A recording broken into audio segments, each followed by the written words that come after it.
All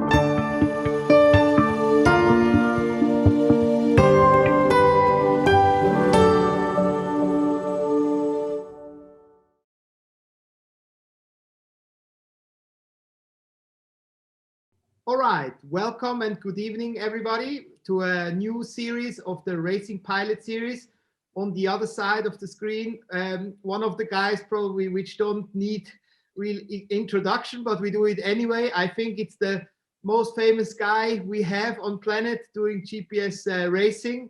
It's an honor to have you here, of course, and of course, I think it's gonna be quite exciting as well. So, welcome, Philip Kolb. Introduce yourself. Thank you, Dani. Thank you very much for this nice introduction. I'm overwhelmed. Thank you all, and welcome to another series. I'm very pleased that you mentioned me and I can be here, and I hope we will have a nice talk for the next 1.5 or 2 hours. And of course, I'm very happy that we are able to do this. Meanwhile, after all the Corona time, even these kind of software where you can get together and meet each other online can be used for these kind of things. So that's great. And as an introduction for the people taking a look upon us and our Zoom meeting this evening, I am Philip Kolb from Germany, and I'm an enthusiastic model airplane glider pilot. Meanwhile, I'm doing GPS triangle racing since almost 10 years now. It's almost 10 years ago that I have flown my first competition in GPS triangle, and I am happy that this class is still moving on, and it is rocketing to the sky right now, especially after we had introduced the light class last year, and after all the navigation equipment is getting more and more towards a very user-friendly image and interface. So yeah, here we are, and I'm very happy to see you tonight. So, like it's always a perspective thing, right? So we're looking at you like the Lewis Hamilton from the model racing GPS scenes. Some guys like you more, some not, okay, but you're a lovely guy for sure. But I think it's very interesting because you joined pretty much at the beginning of the GPS racing scene. So with the other guys, I went back to the previous world until 2015. With you, I want to go a bit even further back. Okay. Yeah, that's going to be exciting. But what I want to know, I think you had really exciting last 5 years, I would say, of your life with many changes. And maybe you don't need to go too deep inside, but just for the guys, what did you do over the last 5 years?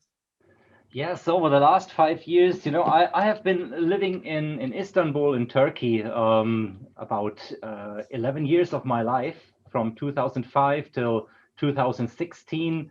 And we established a nice workshop over there, and we were building top-notch carbon fiber gliders and other carbon fiber stuff aside. But for the people who know me, they mostly know me about the designs which we were doing and realizing, especially in Turkey. And after our good friend and mentor Mustafa Koç died unexpectedly, all this business was shut down immediately by his successors. And I was forced to search for another job during this time. And there were some job offers from Turkey, and I got some job offers from Norway as well. But as I had a little daughter during that time who was just 1 year old, and my wife didn't speak German at that time, we just thought, if we need to learn a third language, we're not gonna be able to do that. So it was either staying in Turkey or going back to my home country, which is Germany. And I got a nice job offer here. I'm still familiar with molding, but right now it's more injection molding. I'm an account manager at a big company who is doing injection molded parts.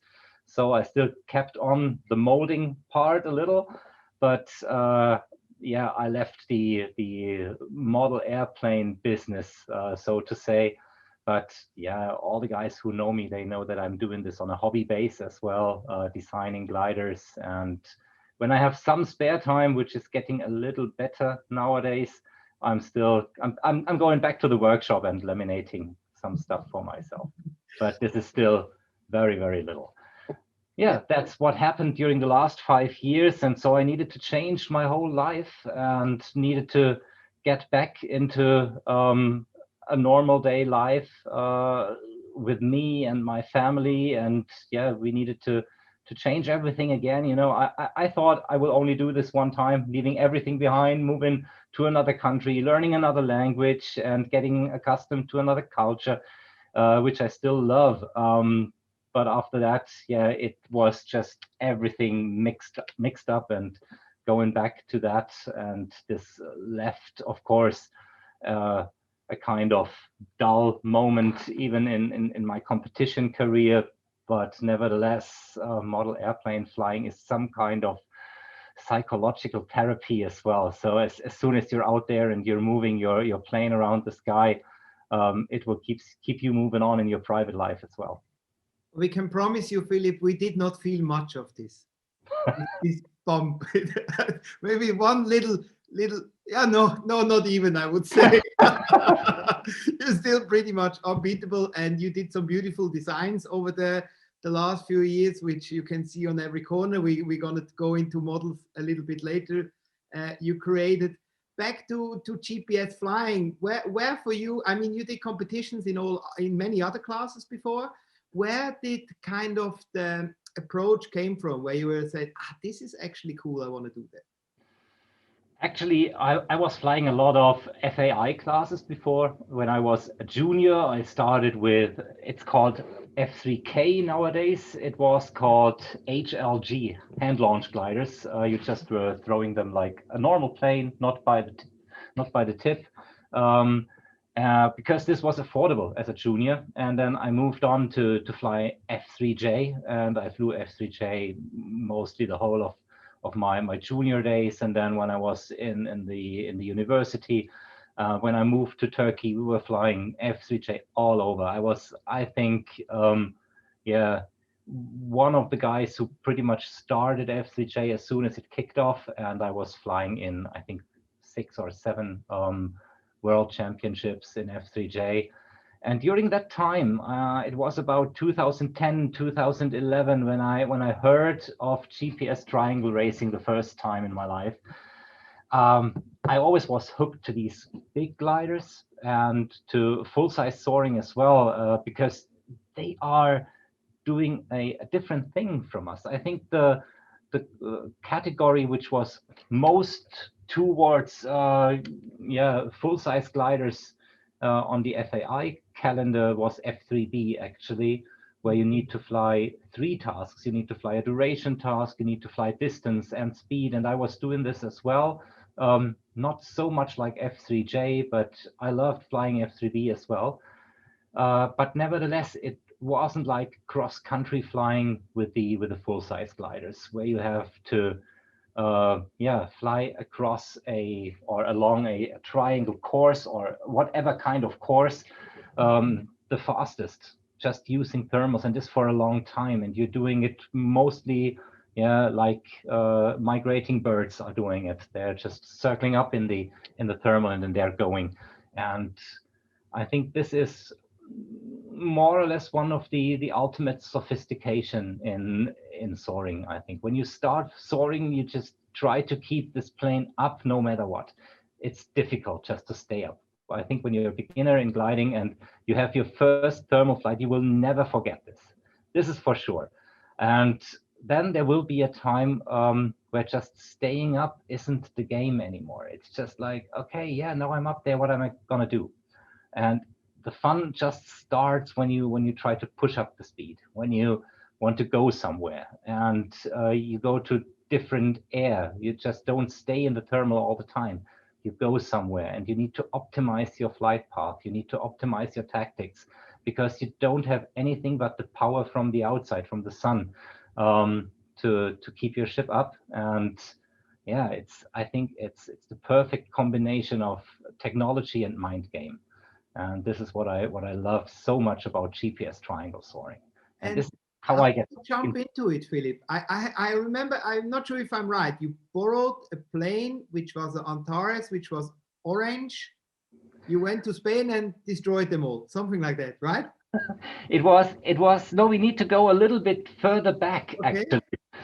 It was in 2011 actually when I read an Aufwind magazine where the GPS Triangle group was posting a kind of review of the season, and I was taking a look into it, and then I got interested, and I took a look upon the homepage, gps-triangle.net, and took a look into the rules, and I said, oh, that's kind of great, because it was the beginning of the 2.4 gigahertz technology, and it was the beginning of global GPS, which was suitable to be put into such a glider. And it was Christoph Mechler from Switzerland who started to introduce the Sky Navigator challenge. And instantly I thought, wow, this is something really nice. And it was, first of all, meant to be for scale gliders, just because, of course, they're looking good. And of course, there wasn't a real competition. They were just meetings. And third of all, of course, the equipment was easily to put into these gliders. It was hard to fit in a small fuselage at times. So they started off doing it with these gliders. And instantly my head spun and I was thinking, wow, this is great. I need to take a look into this. And at the same time, I also said, I'm sure that this will bring the performance of the gliders 1, 2, 3, or 4 steps ahead. Because whenever you put competition into something and you have a fair set of rules, it will improve the gadgets which you're doing it with. So in this case, it was old scale gliders with foam or battery wings most of the times. And then there was, as you said, Jiří Baudis, who is producing a lot of cutting edge composite planes. And he was into F3B and F3F competition planes. And he took the challenge for building one of the first real race gliders in the shape of a scale glider. And it was a 1/3 Antares. And I read that he went to a competition and he instantly won it with this plane. And so I got in contact with Uli Nüffenegger, who was selling all these planes and as well the hot planes during that time. And this was the Antares and an 1/3 Arcus from Radim Horky in Czech Republic. And they featured thin airfoils, carbon fiber structure. So maybe they were not the best planes when you compare it to planes right now, but during that days they were, I think, 2 steps ahead of thick airfoiled foam or battery wing scale gliders. I think it's very exciting because the other day I was talking to Peter Nimick, and he told me some stories from the early days, because he was there with Uli from the beginning, right? And he said there was this when the Antares came and also when the Horky Arcus came. Yeah. That you had to have it, or it looked like you looked like a chicken. The other guy had this plane and he just won, and you were like, what? Which is great today, looking back that now we kind of have equal planes, which it's not like about money or getting the first plane, and so you can race with any kind of top gliders at the moment. There's a full collection, I would say, available those days, but still exciting. Yeah, right? I even think with the technology improving nowadays, you can take the task even of building your own glider, even with foam or battery wings, but you need to take a serious amount of carbon into the wing.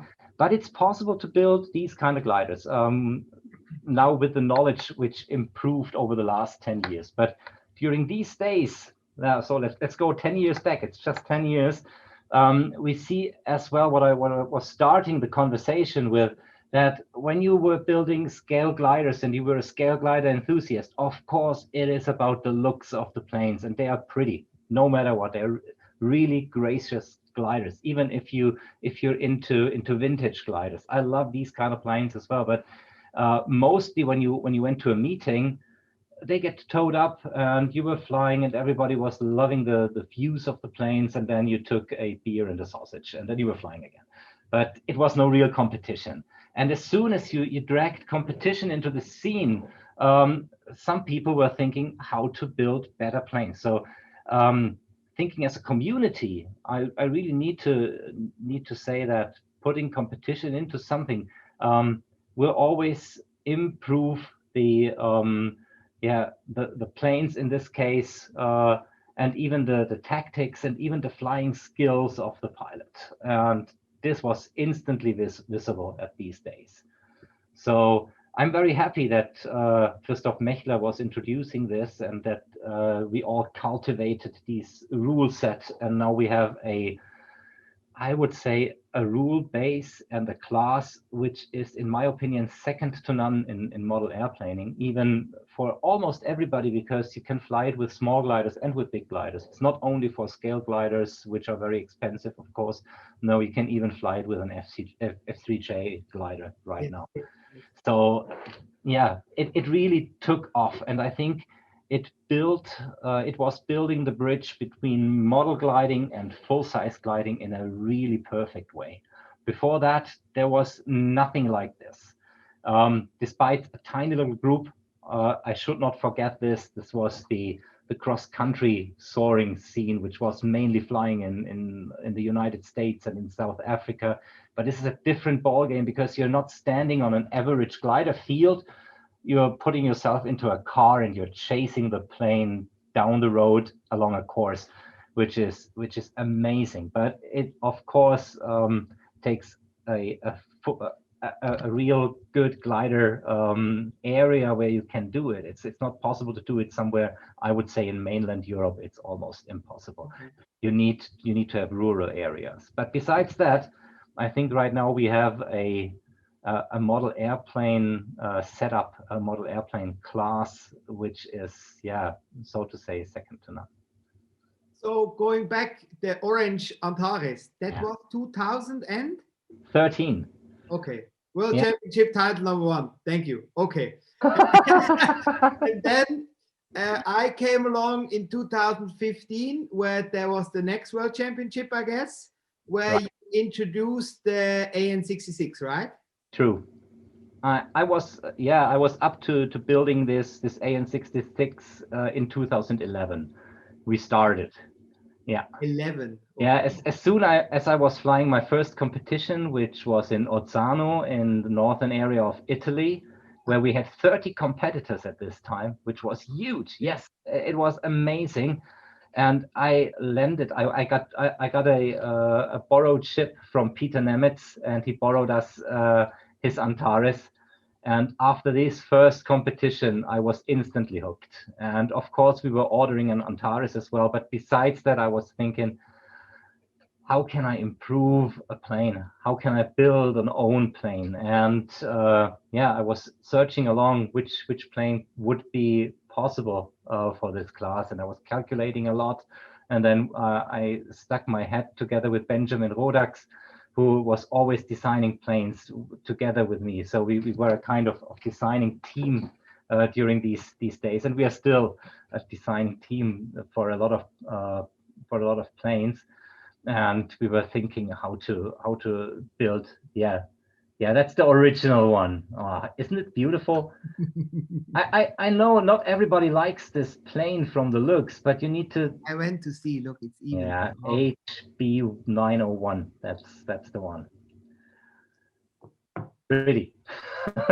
And in the beginning, I was taking a look upon a lot of full-size gliders, because the rule set was clear. It needs to be 1/3, and it is limited to 115 grams per decimeter wing loading. So the setup is pretty straightforward. And then you start the calculations, and with a tiny Excel sheet, I was trying to figure out what kind of performance these airplanes could possibly get in maximum glide ratio, in yeah, even when it comes around the handling of the plane, and how can you climb fast, how can you glide fast. And then there's also the speed task, where the plane needs to be rigid and it needs to be able to fly at low coefficients of lift, so to say fast. And my first so to say results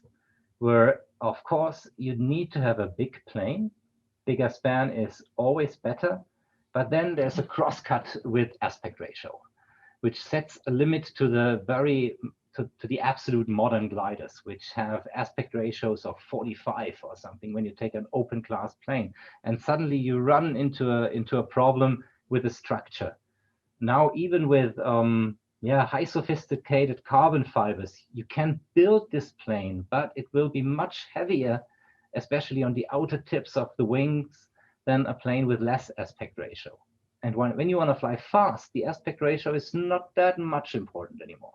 When you want to glide a long way and when you want to thermal, the aspect ratio is a driving factor, definitely. But you always get into a cross loop, into a closed loop. If you increase the aspect ratio, that means you decrease the height of the spar. So you have less structural properties of your plane. To increase this, you can either put a lot more weight into it, or you can increase the thickness of the airfoil. But increasing the thickness means when you want to fly fast, you will be slow. So, okay, how much aspect ratio can you put in? And yeah, how can you design this plane? And then I figured out you want to have a large span, but an intermediate aspect ratio to have a light plane, which you can ballast in the center of the plane, and which is able to fly fast because of a thin airfoil, and which is even able to fly fast when you under ballasted it, for example, and which is able to circle very tight in a thermal because the wingtips are light. So my first choice, you're smiling. My first choice was actually an ASW 17, which has 20 meters wingspan. And this means it would be 6 meters 66 and an aspect ratio of about 27, which is mostly ideal. And then I took a look upon this huge rudder. Ooh, I know. I know that discussions we had this with many guys. You crazy, rather too big. I think the plane is sexy. I still love the 17 a lot, but the game changer was living in Istanbul, actually. So when you want to go to the competitions, you always need to do it by airplane. So you have air freight, and you need to put a big glider into an airplane to go to the competition, which is a hassle on the one side, and it's very expensive on the other side. So the idea came of building a V-tailed glider with a two-piece fuselage. And suddenly there was this AN66 in my mind, which was done by Albert Neukomm, a Swiss fellow of yours. Really crazy guy, I think, during these days. Not like us, not like us. I was very happy, actually, that he was designing this plane, because even he needed to work against a lot of odds during that days, because it was the beginning of composite planes for the full-size gliders, mid of the 60s, just to say Libelle, for example, or Schempert Cirrus ASW 12 from Schleicher. And of course, they were beating him in productability. They were much more efficient building the plane in a mold, and AN66 was not built in a conventional mold. It was just the front of the fuselage, and the rest was done by foam ribs and by a sandwich of plywood, balsa plywood, and then it was pressed upon the foam wings on the foam ribs with an aluminium spar, but nevertheless really sophisticated, and it gave Albert Neukomm a 45-to-1 glide ratio with an 18-meter plane. I think if there wouldn't have been Schempert and Schleicher, I think he would have made much more commerce out of it. Nevertheless, there is this plane, and yeah, we got into the archives of Neukomm, got plans, and then we started this endeavor, and it took about almost 3 years till we took the AN66 into the air. Let's take a point there, because I have these model sections later on coming. So we're shooting out all the things. So we are still in 2015, where I came for the first time to a race, and you came with that Turkish mafia, big camper van, Team Cook. I couldn't believe it. There was Team Scharmbeck, where I parked, trailer, one Quintus with one, how's it called, prototype fuselage, which they were taking care of. And next to it was your team. And I parked my car in the middle, and I looked to the right. It's like, this is how it's done. And then in the morning, all those AN66 came out of that body of that truck. And I was like, what's happening here? I mean, what's happening here? And I didn't even see you flying until then. But it was so impressive. I mean, you can give us more feedback on that, but we had, during that Worlds in 2015, we had Chris Adrian flying like a champion. And then he was even getting close to you. And then we had you, and then we had the others. It was absolutely different league, I would say, right? Did it felt for you like that back then? How was that for you?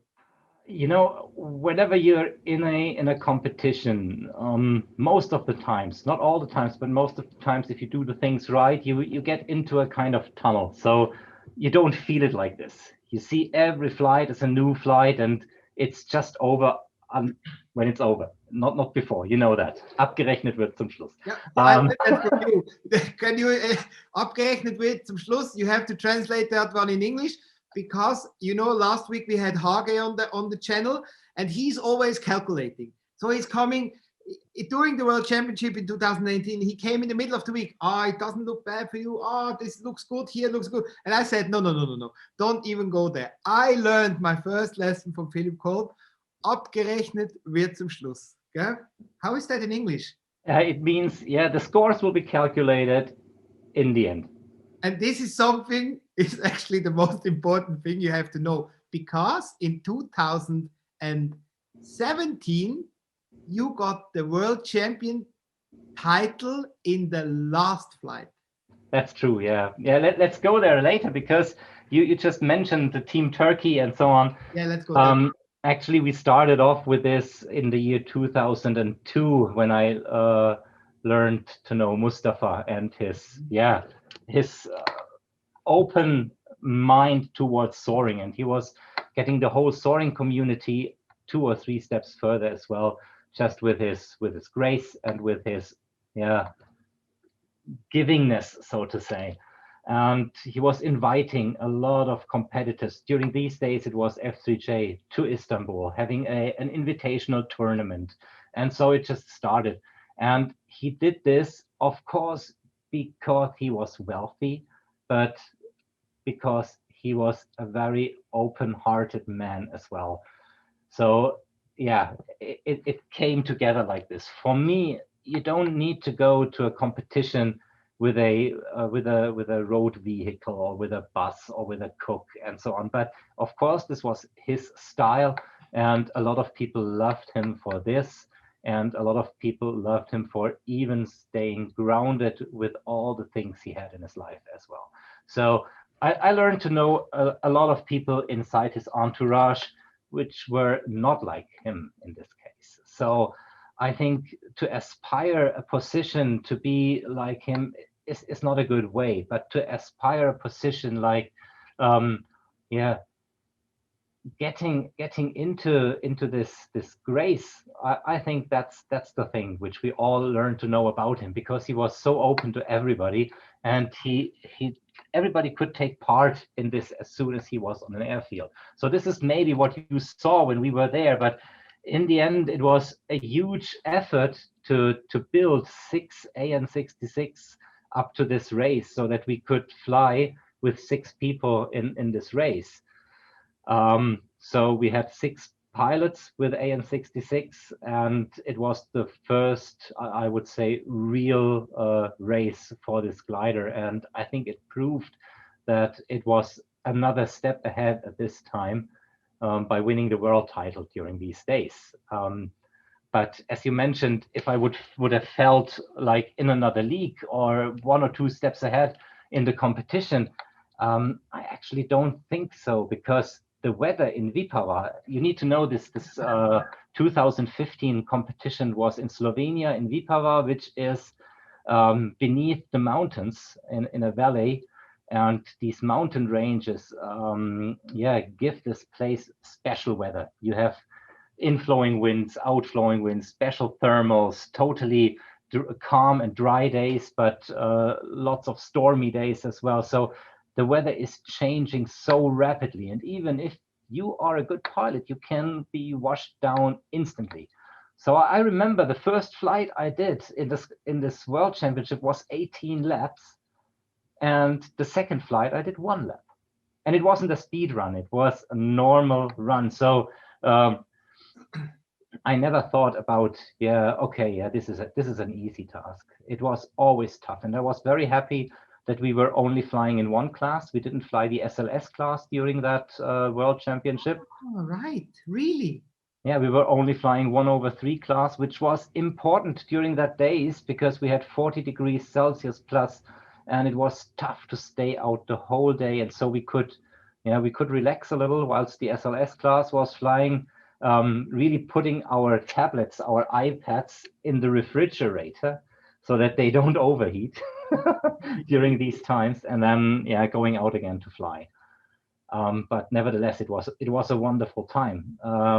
But I definitely need to say, from every World Championship to the next World Championship, the level of planes, but much more the level of the pilot skills was rising hugely. So the first time I went to a World Championship was 2013, and it was still very relaxed.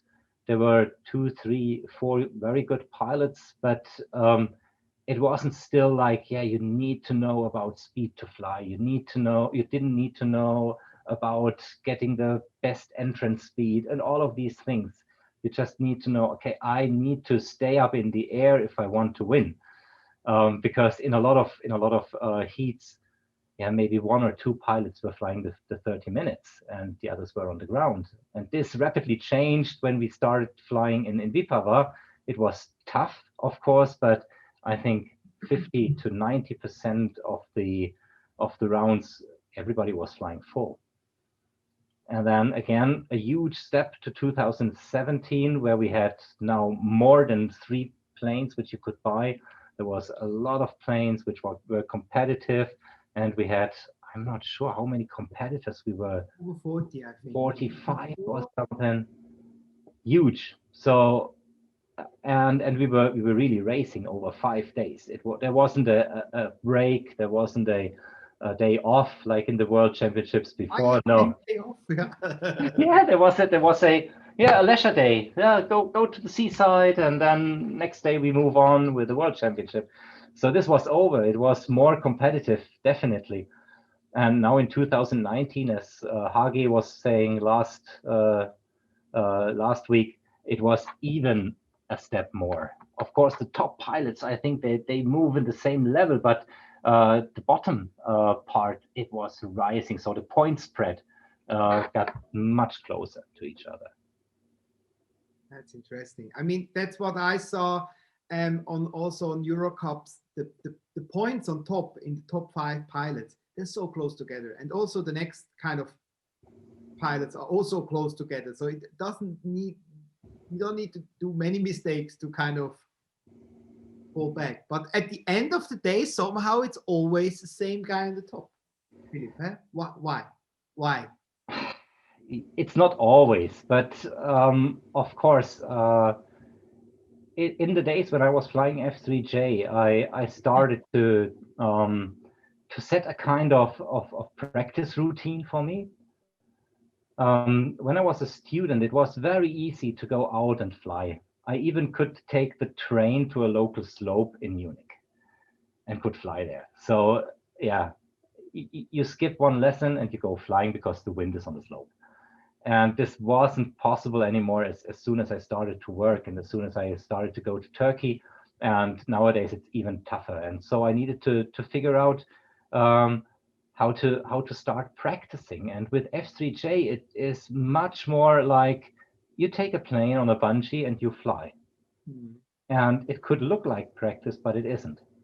So you need to be tough to yourself to set your own level, to say, okay, where am I standing right now, and where do I want to be? Or even if you see this goal where you want to be out of reach, to define where's the next step. So you don't go out flying and do the first flight just for a trim flight or leisure. No, you set a goal already. So because you have maybe 1 or 2 hours where you can fly. And so you always need to figure out a practice program.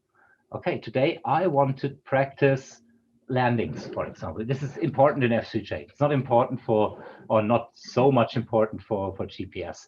And to build up this knowledge got me further into flying GPS. So you could pick up your plane and you could say, okay, today I want to fly, for example, 3 fast rounds with indices below 115, for example, in a row. And this is a kind of practice set. Or I want to practice the launch speed. How am I able, with different variety of wind up there on the start line, to get my entrance speed close to 120 kilometers as possible? All of these things, because when you need to recall them in a competition and you never did it before, you will definitely have a problem with this. So yeah, whenever I go out and I see some people on the field and they're flying and having fun, maybe underneath a nice cumulus cloud and the thermals are great. If this is for leisure, yeah, it's perfect. I sit on a slope and I'm just relaxing with my old K6 and it's nice. There's no competition. But as soon as I do this and somebody comes up to me and asking me, what are you doing? And I say, I'm practicing, then I need to know that I'm doing something wrong, because this can't be called practice. You know, when you practice thermal flying in 600 meters of altitude, then yeah, there's no sense. You need to come down, pull out the brakes, and start at 100 meters again and find the next thermal, feel the thermals, all of these things. Yeah, and this is what brings me into a tunnel, I would say, as well as knowing about the planes. What is the best speed to fly, for example? What is the best flap setting? We know that you are the king of the kings about choosing the right speed of the models. The question is, when you go fly yourself, as you say, I mean, we all know you're like on the Mount Everest already, so you have kind of no real weak spot. We know there's nothing you bad about it or you improved over the years, I would say. Maybe it feels for you, but from looking, you kind of, you know what you're doing all the time. Do you actually also train certain starts and index and all those things? You do that, or you just go as much and you fly? No, I do it. I do it a lot. Yeah, it's really like I go flying. For example, when I haven't flown for 3 months, I go out and fly, or I meet my friends in the Rhön Mountains, Wasserkuppe and around. Yes, and there's no competition, that's for sure. But and this is the nice thing about GPS Triangle. As soon as you have this tablet in front of you and you have your earplug and you hear where you're flying in the course and you have your variotone on, I think this already makes you, in some ways, a better pilot or a better practicer, so to say, because you have the instant feedback. You know where you're flying, you know what your task is. And yes, to answer your question, I'm doing this, and I really think I improved in the last year, especially in my speed task, because I felt if I had a weak point in 2018, 2019, and the years before, it was speed flying. And so I said, yeah, now I can take this Corona time and whatsoever, fly speed and try to improve the speed task, because it's very easy to gain credible points when you know how to fly a speed task. A lot of people get excited when their planes are flying fast. But my good friend Tobias Ebner, he's one of the best speed pilots I've ever seen. He always said, Philip, you can't fly speed. And he tried to push me with this. And whenever I had a good speed task, even for you, this is good. Yeah. He's doing these kind of jokes. And it was a sting in my heart, And so I said, okay, I need to get more systematic about speed flying. And then I figured out, especially with speed, it is not so much about being systematic. It is as well, but it is a psychological thing as well. You need to understand there is no fear to be feared as soon as your plane is flying fast. Because you always have the pressure on the surfaces, on the rudder, ailerons. You won't stall the plane because it's fast. So it's easy to fly, And then after a while, you need to get into this matrix view. So yeah, if somebody wants to practice speed, I can give some tips right now, because it's just a year back that I tried to reinforce myself with speed flying. First of all, don't take a look upon the triangle. Just try to trim your plane after you dived, that it flies neutral and that it keeps the speed. And maybe fly 300 meters straight and do a soft and smooth turn, not to stall the energy. I know it looks nice to bank and yank, how you call it, because everybody on the airfield will say, "Wow, that's great." But this is not about speed flight.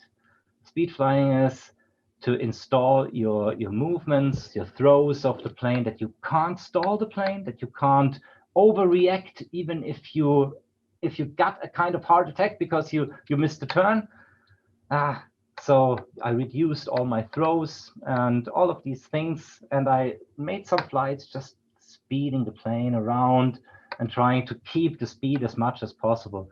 And then I went back and trying to make an altitude distribution, and then I tried to hit the turn points right.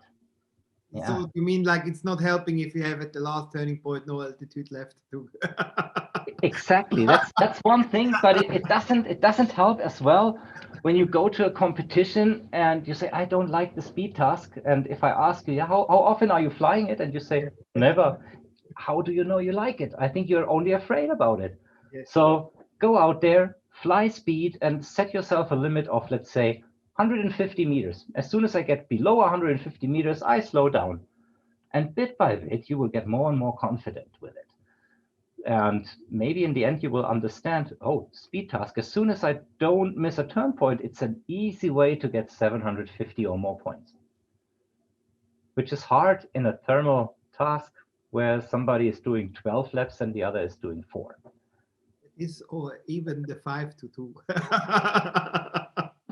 So Philip, how many world champion titles did you win in GPS flying yet? I won 4 titles. 4 titles. Yeah. I won my first in 2013 with the Orangine race machine, like you called it. And the second one in Vipava with the AN66, which was a kind of perfect moment, being there with the plane you laminated and you constructed and you designed yourself, and then you're winning a world championship with it. Yeah, that was really special. And then in 2017, I won both titles in 1/3 and SLS. Because during the winter, I was speaking to Josef Mögen. I'm not sure if he's watching us, but Josef, thank you very much at this from here. He was asking if I have some spare molds of the AN66 because he needed to rebuild a detail. He crashed something, and I could help him out with this. And he offered me to build me a fuselage with a AFT up and go in it. And I said, yeah, why not? That's good, because I didn't have any time. So he was finishing this, and I actually made the first flight with this plane the day before the World Championship. And you're also one of those guys.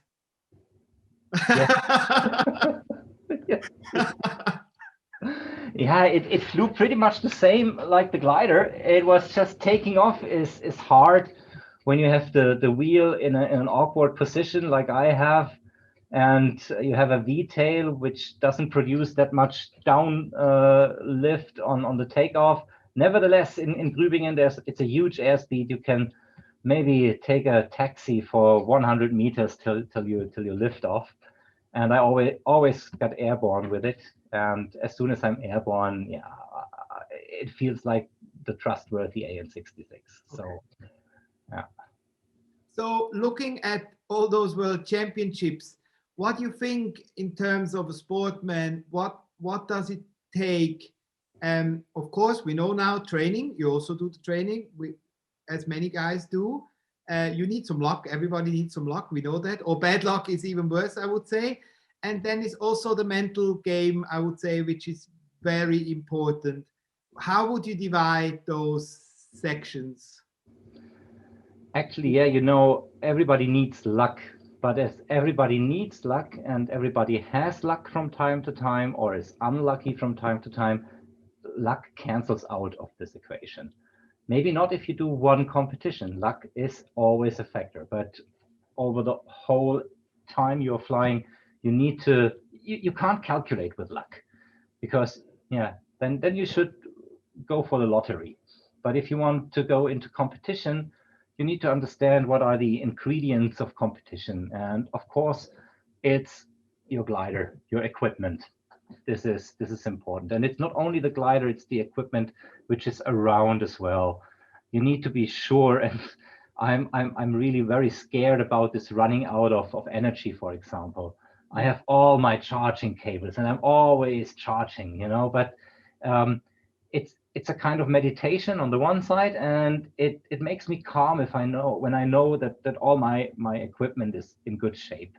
I'm testing my servos, I'm testing the gear, if everything is fine, and I try to maintain everything. And especially in the scale class, this is really important. This is where the light class is much easier, because not for every hour of flight, you need maybe 10 minutes of maintenance with the pad, with all your navigation equipment. It's more like in other FAI classes, that's for sure. But on a scale glider, I would say the ratio is close to 1-to-1.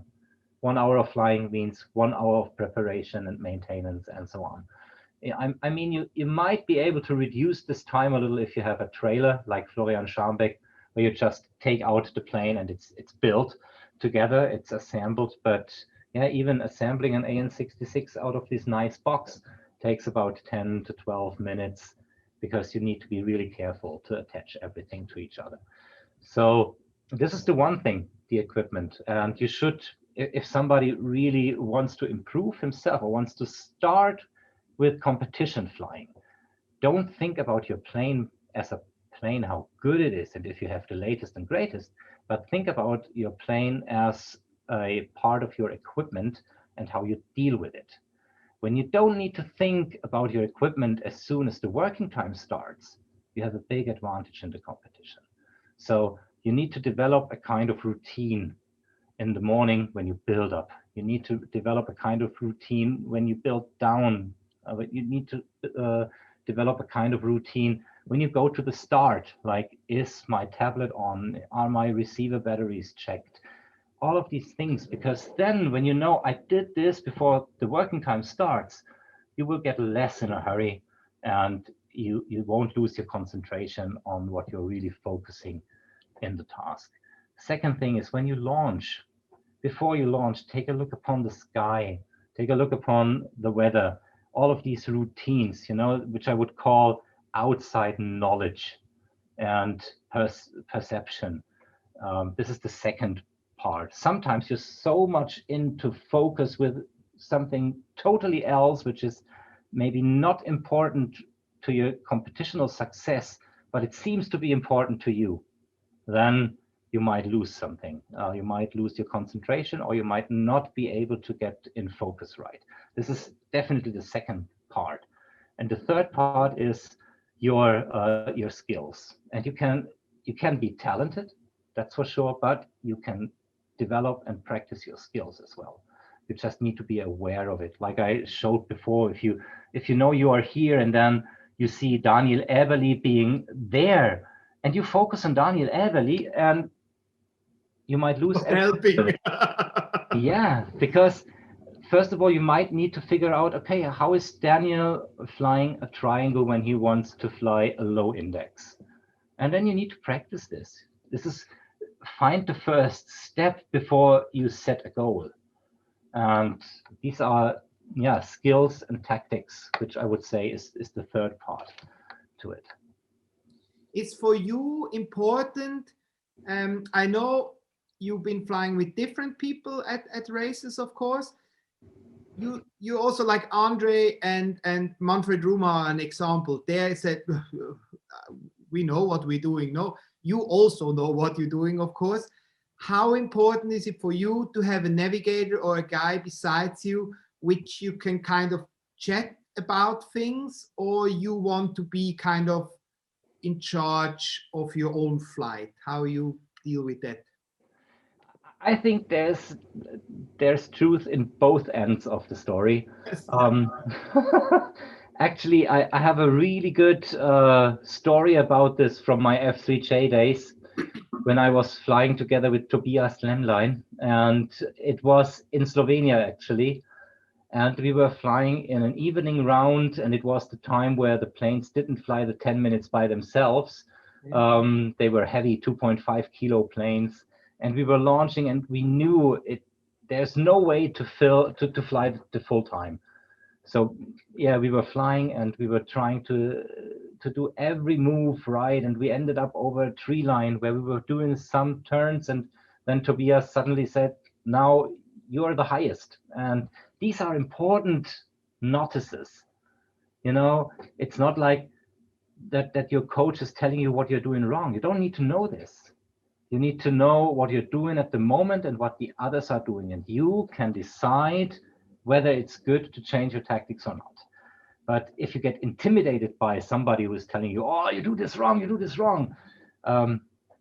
will not help you in your motivation to try and give your best. That's the first thing. Second thing is, with this knowledge, I just said, okay, now I need to focus only on my landing. I need to be the last one who lands. And this other guy, we both came into the landing spot, and he landed. I could clearly hear that he landed, and I could maybe count to 5 or 6 or 7. I was flying longer than him, and I hit the 100, so the center of the landing spot. I was absolutely sure that I got this 1,000 points. And then the judge came, and he was taking the landing tape to measure my landing, but he was taking the landing tape from the other spot. I was landing on the wrong landing spot. You know, these things can still happen. And I tell this story because you need to understand who is in charge of this. During these times, everybody said, why did Tobias get you to the wrong landing spot? And I was even angry on him. Because when you're ambitious, you get angry very fast as well. And I'm very sorry nowadays that I did this. And I even was shouting at him. And in the end, I just said, you know, the only mistake was that I didn't ask you, are we on the right landing spot? It's in my obligation to do this. And when you understand that you're in charge of what you're doing out there, I think then you get the right part where you say, now we can work as a team. And then you have your coach. And if I have somebody who is able to understand this as well, I feel then I can be quite unbeatable. That's for sure. And I see that I was flying with Stefan Müller for a long time, which was the perfect match because he's calculating a lot in his head as well, and he has a very analytical view to things. And when I say, please, Stefan, speak up, I can't hear you, he's not taking it personally. And these kind of little things. Same with Reinhard Walland. I think we were a perfect team during this. And right now with Tobias Ebner, it's the same. It took a little while for me, for example, to get accustomed to Florian Schambeck, because whenever you're flying really good, Florian thinks, yeah, everything is good. You don't need to have any information. So with Florian, I always need to ask about information, like what are the others doing when I'm flying? You don't need to tell me my speed or something, tell me what are the others doing. But after a while, we got accustomed to this as well. So yeah, most of the times I feel I need to be in charge what I'm doing when I'm out there flying together in a team with somebody else. And he can support me in the best way. And in the end, it's a team effort when we win, because it's definitely a part of the team. You have the same, I think, with Holger Genkinger. When you win a competition, you need to say, okay, 20% of it belongs to Holger because he is with me out there. But in the end, if you lose, you should be in charge totally yourself. This is what I want to say. Much easy to give him the fault.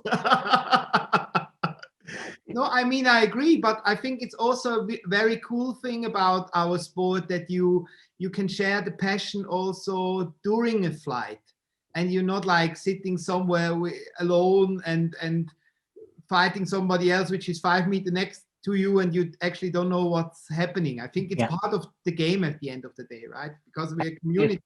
If there's somebody out there and you're teaming up, if you have a partner who is giving you credit, like, wow, that's great, do the next triangle the same speed, keep up the speed, you're doing fine, tell it to him, because it will definitely improve your results. If you only try to focus on what went wrong or what will go wrong or what would be if you do something wrong, you will not get into this, I would call it flow. And as soon as you're into this flow, you might achieve much better results than without it. Yeah, cool. So I go one section further. We do the models later because that's very interesting. Just to mention this in advance, talking about other pilots so on, it's not about kind of being rude to them. It's more about your experience over, I would say, the last 7-8 years. You saw many pilots, and I know you're also studying what's happening. Who did impress you, or where did you see some things which you thought, oh, that's interesting for you, where you also got some out of it? Yeah, there are a lot of pilots like this. Many. And yeah, and everybody is a little different on his decisions and on the way he behaves while flying. And you see, with glider flying, you see the personality of the people whilst you're taking a look upon how they fly gliders. In the end, the first one I need to mention in this case is one guy who is different, in my opinion, than all the others. And I'm talking about Manfred Ruhmer. Because we are model airplane pilots and we are doing a lot of things by calculating, by flap setup and so on. I'm sure he is setting up his plane in a very sophisticated way too. But when you see him flying, you can feel something different, that he has a different connection to his glider than all the others, because he is used to this feedback when you're sitting or hanging underneath your hang glider and you're in direct contact with the air. You fly directly with the birds in a thermal. And you can, if you have the chance to watch Manfred flying, do it. I think you can learn so much from Manfred, when to stay up, when to put up the speed, how to circle in a thermal. I think Manfred actually impressed me the most within the last, I would say, 10 years of GPS flying, because he has such a different style of flying and an incredible coolness, which a lot of us don't have, because for him, it is more or less just toy airplanes. He's not sitting in there with his life, which he's used to when he's flying world championship competitions in hang gliding. And I'm not sure how many world titles he got, but he got a lot. And he's on the pinnacle of hang gliding sports. And then he goes down in this air, he goes down to earth and flying his glider. And he's flying at high wing loading with this plane where everybody else would just stall it. And he still knows he knows it, he feels it. It's something different than by just calculating which flap setting and so on. You can really see how he feels this glider. So I'm very much impressed about Manfred. That's for sure. Unbelievable how different he is to everybody else, and impressive. Like you said, I can totally agree. Amazing pilot, mountain groomer. And it took even a while to understand what kind of personality he has, but he's such a great guy, even when you stand out there and you discuss about others. And after a while, I remember this time, I don't know, I think it was in Grübingen, he said, Philip, in the end, I see you're a lovely guy too. You know, in his Austrian slang, where you say, bist gar nicht so schier. Irgendwie so. It was a little bit like this when he said this, and I said, yes, but in the end, you know, it comes down to these differences in personality and to accepting each other on the airfield. Yeah, speaking about Manfred, I need to point out another guy who is incredible, but not flying GPS since a long time. This is Reinhard, my teammate from Turkey, Reinhard Walland, who was flying F3J with me since 1998 or even before that. And he is somebody who is able to, like no other, to circle out a scale glider from 5 meters of altitude up to 500 again, like nobody else. That in Spain. And sorry, in Vipava. In Vipava. And I think, yeah, it's very sad that he's not flying GPS Triangle anymore right now. I hope he will come back one day, because these type of flying is really something which, in my opinion, only he did, because he doesn't care then as well. He's very excited as soon as he puts out the landing gear and he needs to land. But before that, it's just, yeah, feeling this tiny little thermal. And I remember a flight in Vipava where he got one more triangle than everybody else, just by staying in about 50 meters of altitude over the trees with a fully loaded AN66 for about 15 minutes. Yes, I remember. Yeah. Incredible pilot. Don't forget, Philip, we have for at least 2 more decades to go, so he can always come back, right? Absolutely. Easy. Reinhard, if you see us, we need you. Yeah, we wait for him since many years now, eh? Yeah, absolutely. I've heard he has 2 sons, and they are growing older, so maybe they want to visit their daddy on a GPS competition too. That's great. Yeah, and then I'm very impressed about Andreas Kunz when he is flying.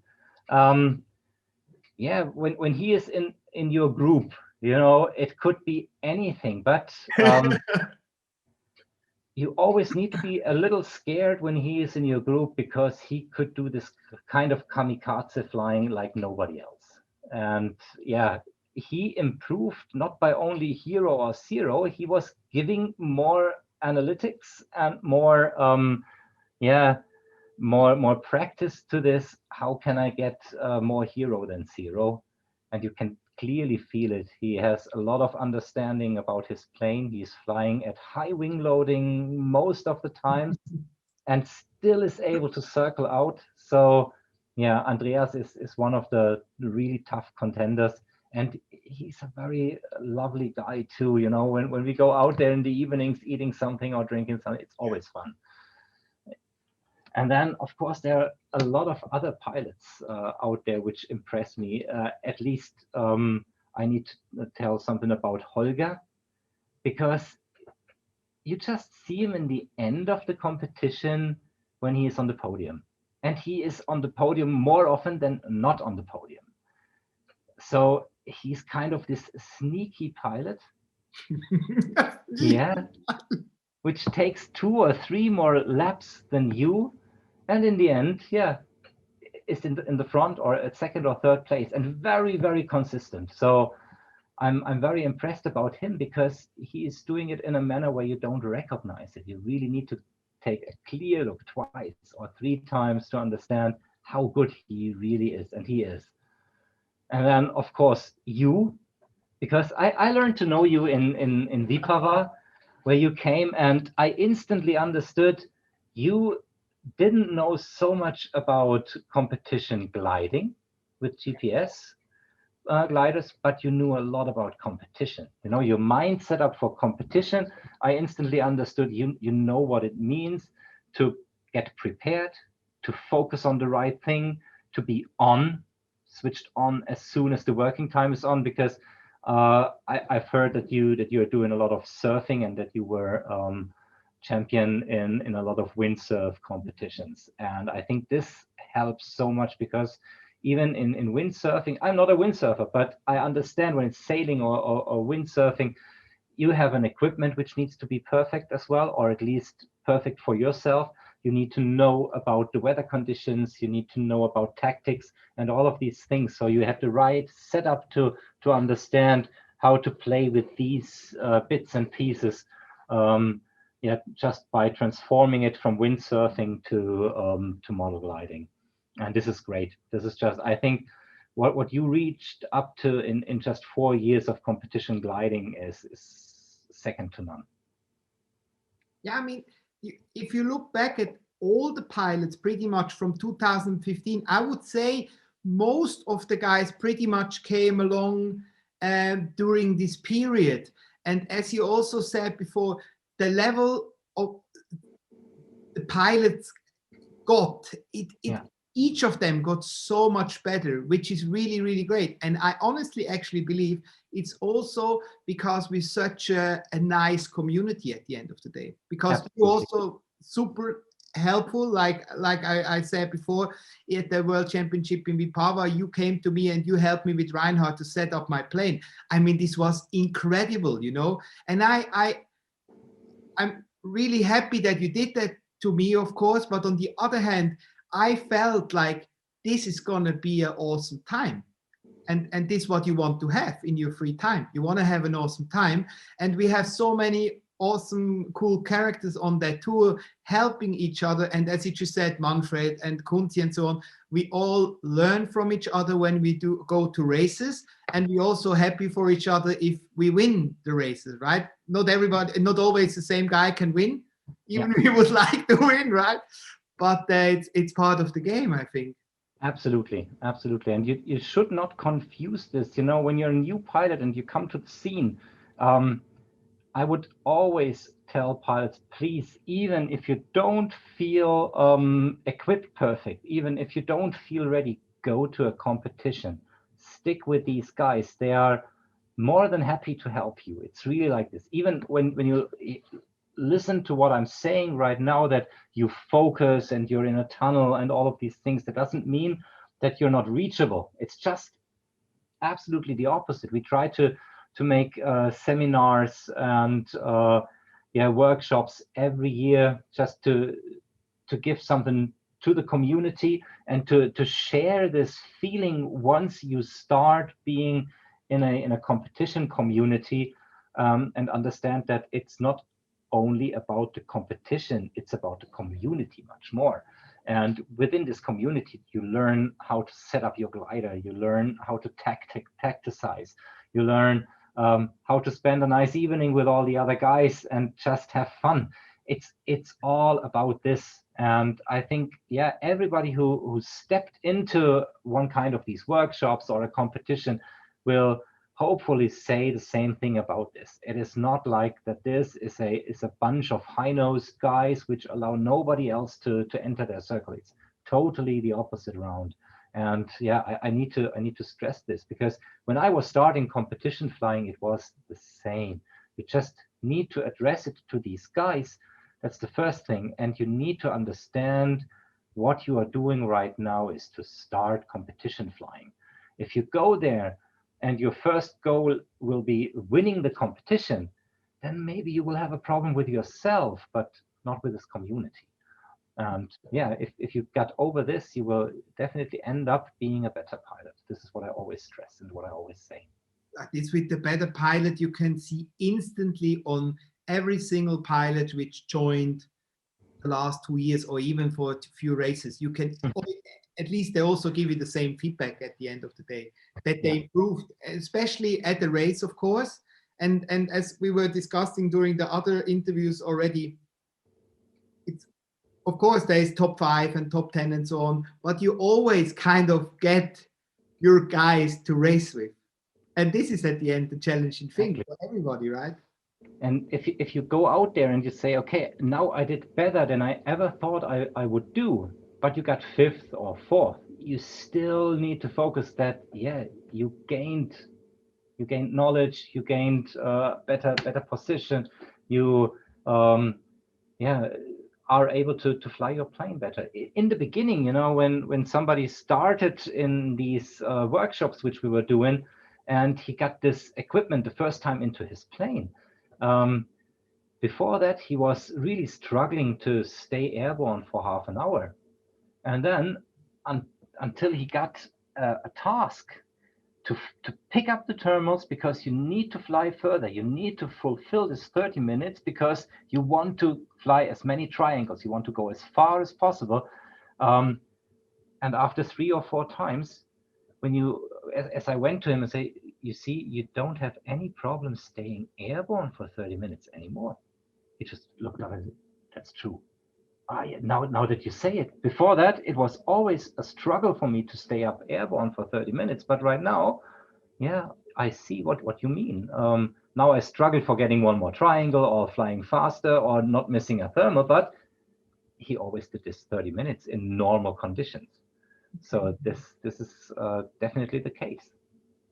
Now, I would say one more question. If you guys have some questions, you can type them in or come. I have one last one for you before we go into the model section. You fly all the classes we have now. You also really initiation of the light class we brought on last year. You have the experience from all the classes, and we know the light class plane is easier to put together and the scale class needs a bit more time and so on. For you to fly the race, is there something you like? You fly your light class plane, it's like, no, I would like to fly the scale class? Or how does it feel for you? Opposite, or is it opposite way? I think most of the times I just like the plane I'm flying at the moment. If I'm flying the light class plane, yeah, I like the light class plane.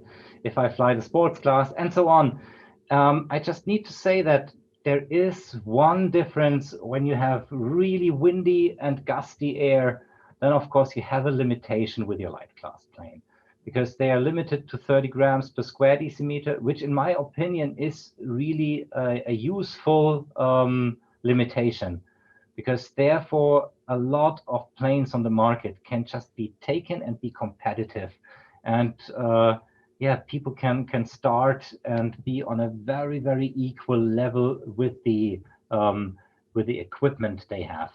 If you start raising the limitation of the wing loading in light class, let's say to 40 or 45 or 50 grams per square decimeters, of course, in windy conditions, you will get a better glide performance. You will get a better penetration, and you might get a better performance of your plane. But as soon as the wind decreases again, you need to switch back to your other plane, because this will definitely be the game changer as soon as there is light air and you only have 200 meters of operating height.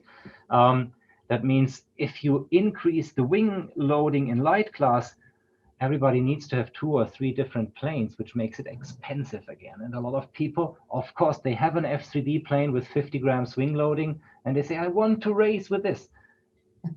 Yeah, you can do this not in a light class competition, in an official one, but when you want to fly the Soaring League, the GPS Triangle League, do it.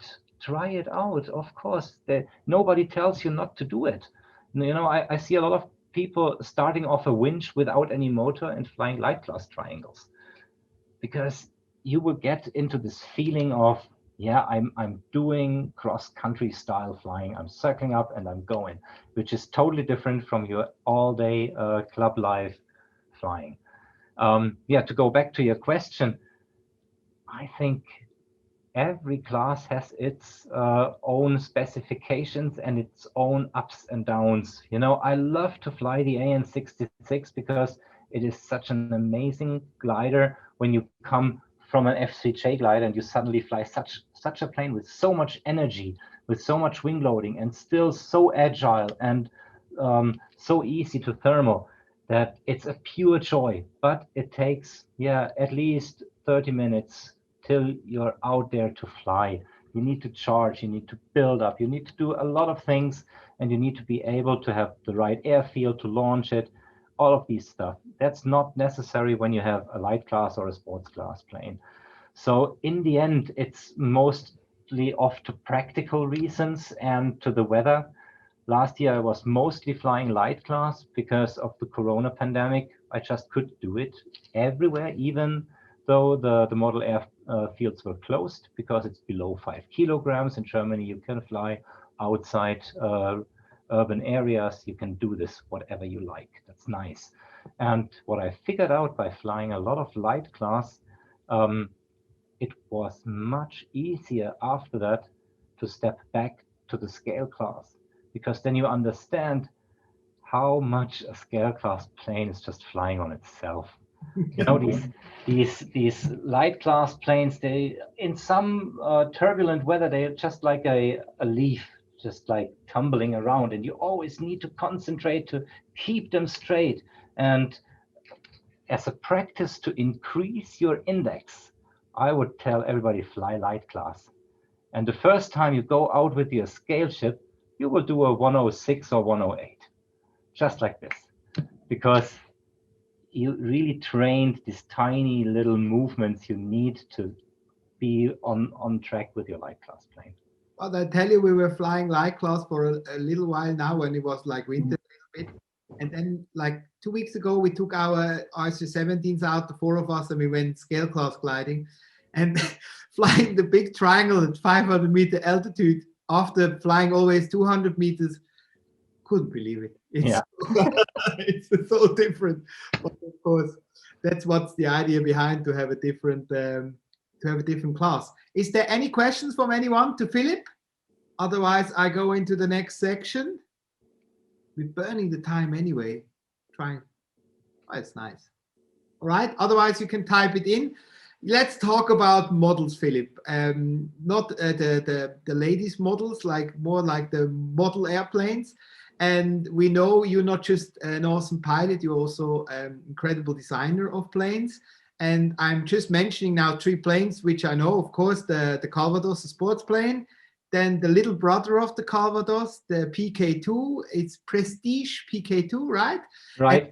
And AN66, which what is the oldest, you say, 2011, and then Calvados, I would say 2018, 17? 17, right? And then the PK came last year, I think. Exactly. So which one of those 3 models you are the proudest of? And why? Oh, that's very difficult to tell. If it's just about pride, I would say the AN66, because there's so much story into it, where I really need to say I was involved in the development and into the build of this plane totally by myself. In Turkey, we were building the molds, we were building the plugs, we were putting the scratches from Albert Neukomm into a CAD model, which took a long time. And then we went to a 5-axis CNC mill, all of these things. You know, it was a huge effort to build this plane. So therefore, when it's just about pride, I would say it's definitely the AN66, as well as there is a lot of history in this plane. It's just not a plane which you design freely. It's a scale aircraft which somebody else designed before you. In this case, it was Albert Neukomm who designed this, and we went a little bit down the history lane, what he was doing with this plane, why he was building these planes, and this is very interesting for me as well. It's not like that I'm just a model airplane pilot. I'm an enthusiast about the sports and about the history of gliding too. So yeah, the most pride goes definitely into the AN66. I heard crazy numbers about molds. How many pieces does the AN66 have? It's, yeah, we calculated all molded parts, and you need to have 81 molds to build one glider out of it. But this means there's also the subspars are molded. You know, it's not just like CNC cut, it's a molded subspar to have a minimum gap. The spars are molded in this aircraft. They are not molded in the wing molds. They have separate molds. Then, of course, you have a canopy mold, and you have a canopy frame mold. We have a suction mold, where we are cutting the canopies so that you don't need to do it by hand. And yeah, all of these tiny little bits and pieces. And when you take a clear look upon the AN66, you see that it just has a double tapered wing, but it has a 4-piece wing with 6 flaps, and the flaps are built in separate molds. So you have an upper and a lower side for the inner panel, an upper and a lower side for the outer panel. This for left and right means 8 wing molds, and then 6 times 2 upper and lower flap molds. So you have 12 flap molds, 8 wing molds, means 20 parts of molds just for the wing skins. Why did we do this? Yeah. Because of course we were crazy, but we wanted to get the best performance out, even out of unlearned employees for building these planes. If you build a wing out of one mold, you definitely need to have a lot of experience with the gaps before you close the mold, with the heights of the shear webs and everything. Afterwards, with cutting the ailerons and the flaps out. And the workers I had, they were perfect persons, but they were more like cooks. So we needed to have a cookbook where you need to know how much epoxy and which material. You put it into the mold, and after that there should be no cutting and nothing involved. It's just gluing the flap to the front wing by silicone, and you have a perfect wiper with a perfect hinge. This is why AN66 was built like this, and it has an advantage as well, as the flap is fully closed. It's not cut open. It has a much more torsional rigidity. So yeah. It's 10 years ago, Philip, when you actually started that journey with that plane. You don't need to mention if you don't want to, but I'm always trying to find something, a weak spot on that plane. And the only thing I found is that you cannot pull it along your runway on the T-tail. Pretty much that's the only thing.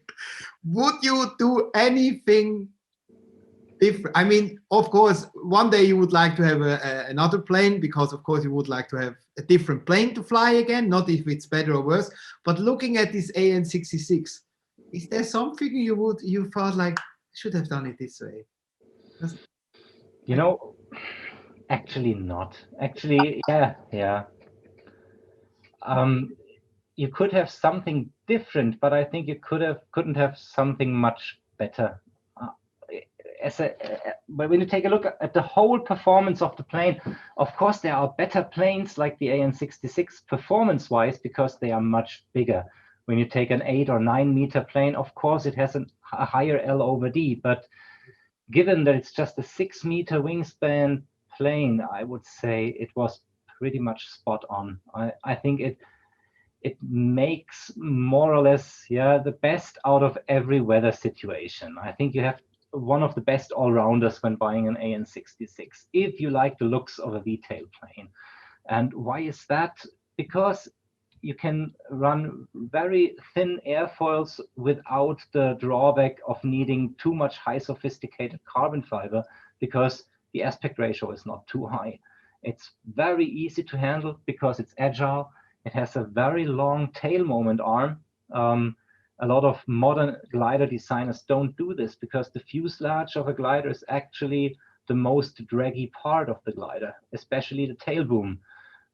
So Albert Neukomm didn't know this at these times. At these times, everybody was just thinking it's only the frontal area, but it's the surface actually. But for our model in 1/3 for the model airplane builders, it's very nice because we're not sitting in the glider. It needs to have a certain amount of directional stability, of yaw stability, and thereby a long tail boom helps. That's one thing why the AN66 is so easy to fly straight on the triangle. The second thing is the inertia as well counts, and I can build a V-tail much lighter than a classical scale T-tail. Mhm. So I think when you take, for example, the Quintus, which is a very, very good plane too, but the elevator is more or less 220 grams and the rudder is maybe 450 to 600 grams because there's a tail wheel inside and everything. So you have the whole tail area with about 750 to 800 grams. And the AN66 has 2 V-tail halves with servos installed with 450 grams. So you have a lot less inertia. Aerodynamically, the V-tail is not a good solution, but because of the low inertia, it wins over a lot of T-tailed aircraft. And looking at that, the design of the AN66, as you said, had the V-tail. Your sport class plane and your light class plane you did with cross tail. Exactly. Yeah, it's this, I would call it Supra style plane from Mark Drella, who was more or less showing this kind of tail on a model airplane the first time with the Supra. The DLGs, they have similar tails, but they go also downside of the tail boom. It has a big advantage because you keep the tail very light as they're not connected to each other. So one tail feather doesn't need to bear the other, like on a T-tail, where you have a lot of mass on top of the rudder. That means you induce a lot of force in the tail boom, so you need to strengthen the tail boom, especially on sneer landings. You might see this. You won't have this much structural weight necessary in a tail configuration like this Supra style tail. And when you take a deeper look into the flight mechanics, you will understand that a V-tail is always a compromise because the tail feathers need to control 2 motions of the plane. I'm taking the small plane here. Yeah, so I can show it to you. This has actually a V-tail, which is not very good, but when you take a look upon your plane, for example, and you hold it up from the ground like this, and then doesn't matter what plane you have. Take your sport class plane, for example, and then you try to roll it like this. You will say, okay, I need some force in my hands, but I can do it. If you want to pitch it like this, it's easy as well. But as soon as you try to yaw it, you will say, oh my God, I need to go to the bodybuilding center because it takes a lot of force. And this is the force needed when you want to control your plane. That means the damping in roll is very, very good. As soon as you give some aileron throws, it begins to roll and then it goes easily on. The same with the pitch.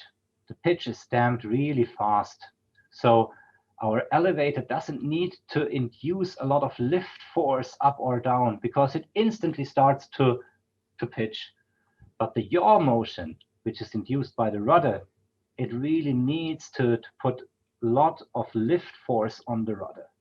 And a V-tail can't produce it that good. Why is that? Because it needs to share the elevator and the rudder function into one tail configuration. And either you give too much importance on the pitch or on the yaw. And most of the V-tails give a lot of importance on the pitch. They're perfectly stable in pitch, but because the plane needs to be damped in a very good manner, because you have this high inertia on the yaw axis, a V-tail is not very suitable for the yaw control. As well, you have an angle and with a trigonometrical function. And you need to understand when your yaw motion is damped by an absolutely vertical tail, With every degree of yaw, you will get an instant feedback of force. If you move this, then it goes trigonometrical with less angle to the according lift, a bit more angle to the according lift force. So less lift force with the according yaw angle. So thereby a V-tail will not be able to damp every function as a crosstail is.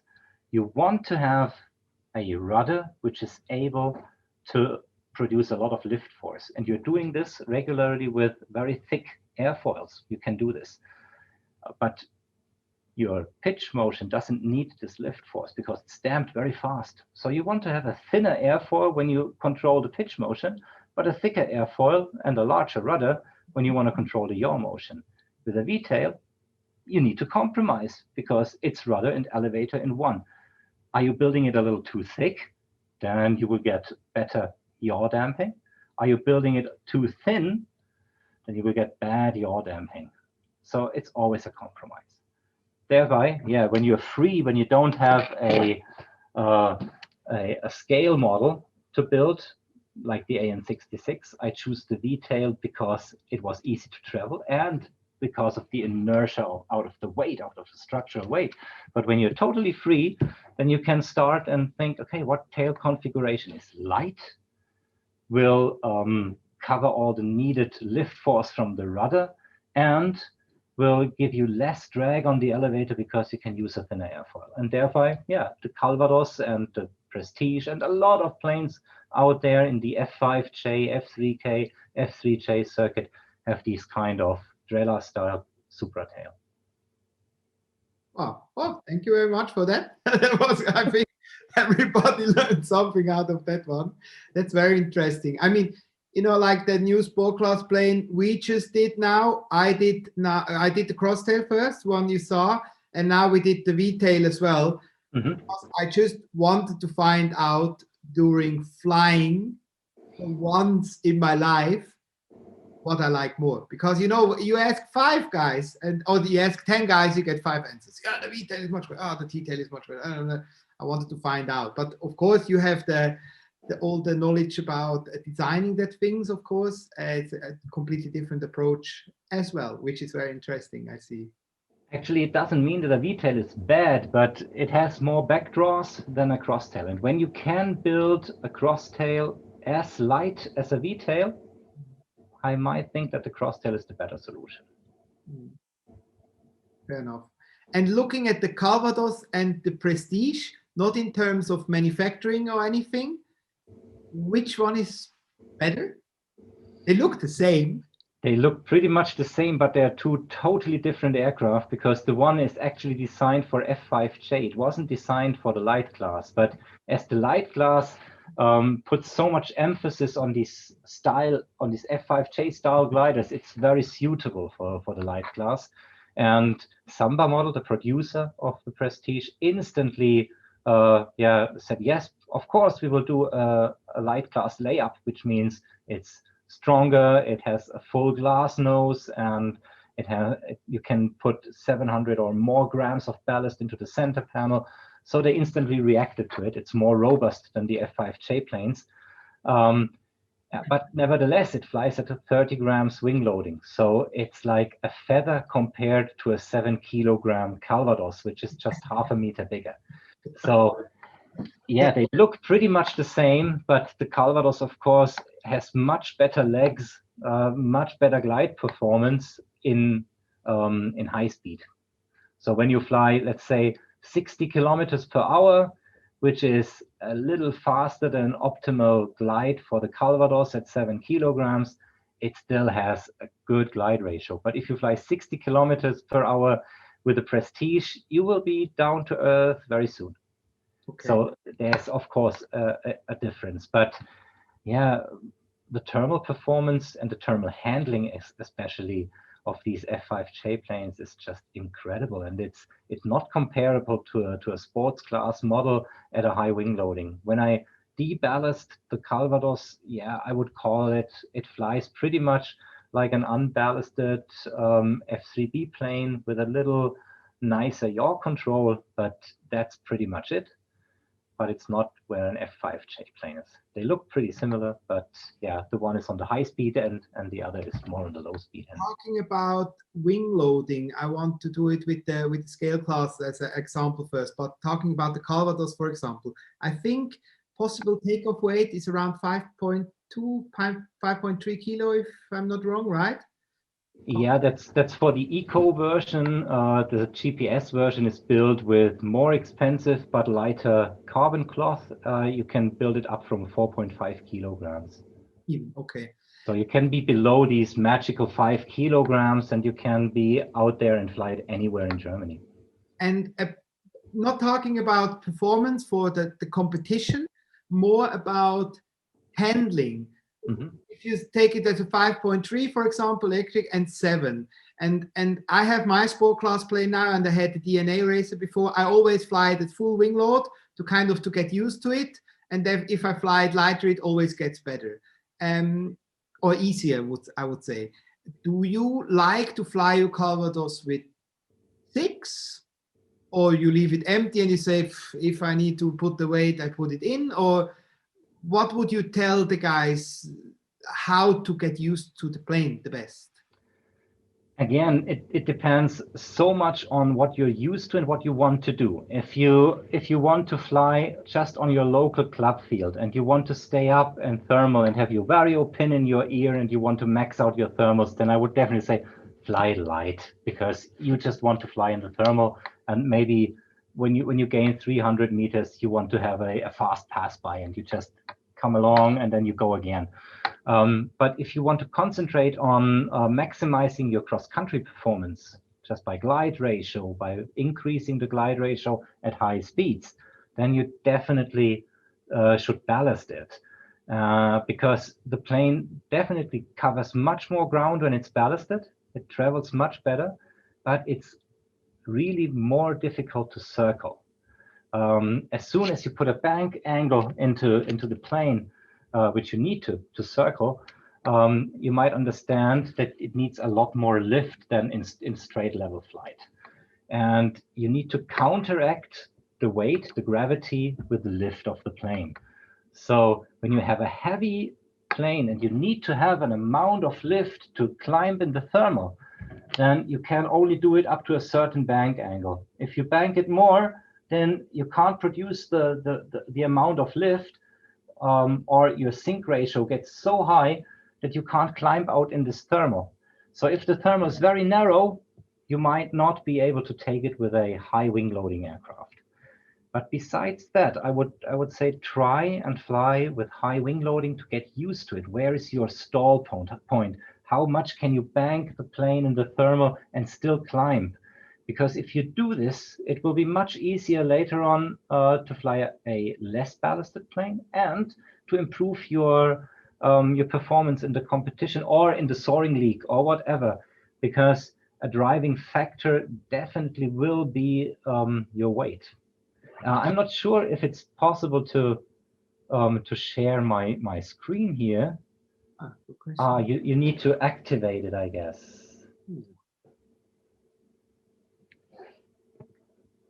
Not sure. Not sure if we can't do it, because then I could explain it with a kind of plain polar, what weight actually does to your plane and how to improve the glide ratio by adding ballast to your plane.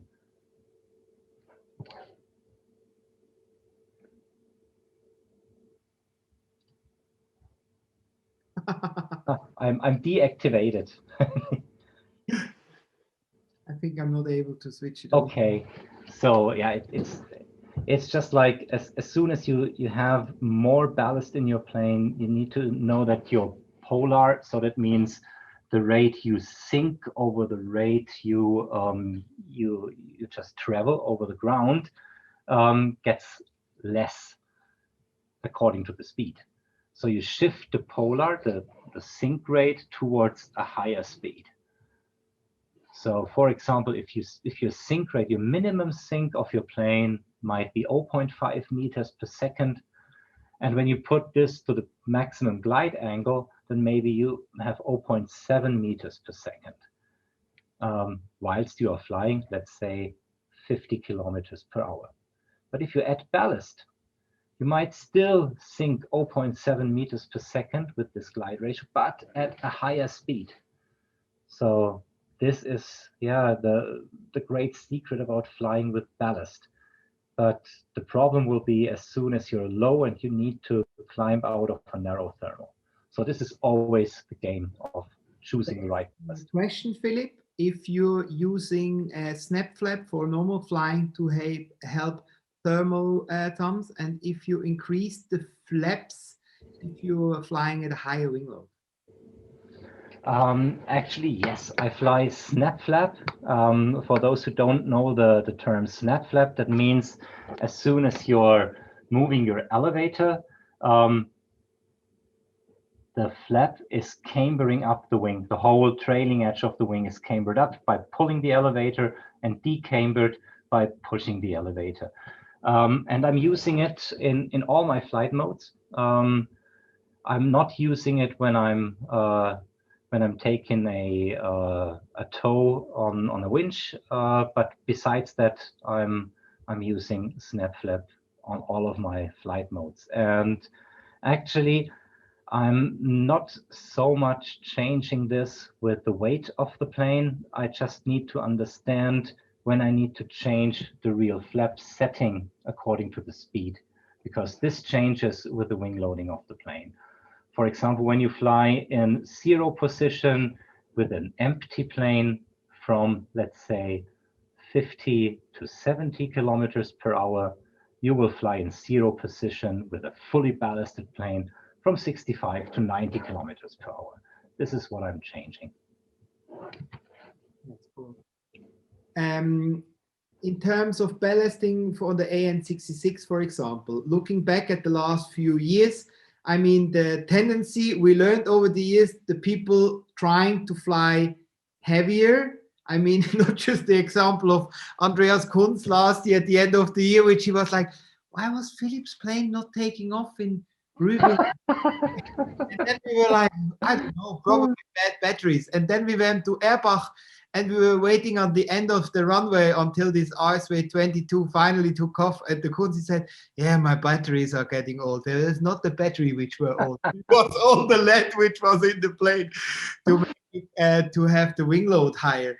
The question is more like, if I'm looking back at the last few years, me and Holger were flying at the World Championship in Grübingen, the RSW 17, which I had brand new. And I had one which was 14.5 kilo and the other one was 15.5. And this one I was scared to use because I was like, oh, this is heavy. Oh, this is heavy. Okay, now I'm flying at 19.6 kilogram. And if I let out the water, I'm at 16.4. And my heavy one was 15.5. So if I just think about this, I'm like, why? The question is more like, did you do that? I know always your AN is on the ground, the wings are off, and you're standing there looking up, and all the others are like, what is Philip Kolb doing? The question is, did you always had this tendency to put more weight in the beginning? Because we know you are the king of speed distribution around the triangle. Or did that come over the years as well? If you look even back at the last 10 years, I would say. No, actually, I did this pretty much from the beginning, because when you start off flying GPS triangle, you will definitely see there is a lot of things and a lot of theory in common with the classical cross-country flying in full-size gliders. I will show it to you because he is one of my idols. It's Helmut Reichmann. Wow.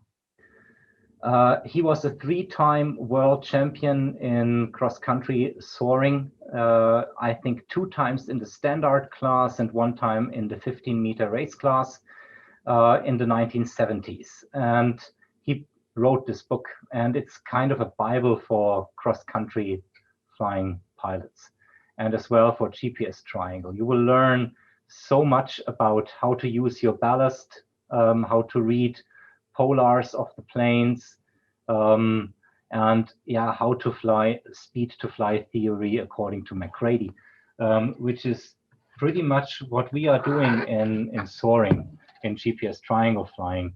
Right now, the full-size soaring pilots got on a different level. They got away, not all the time, because McCready is physically based.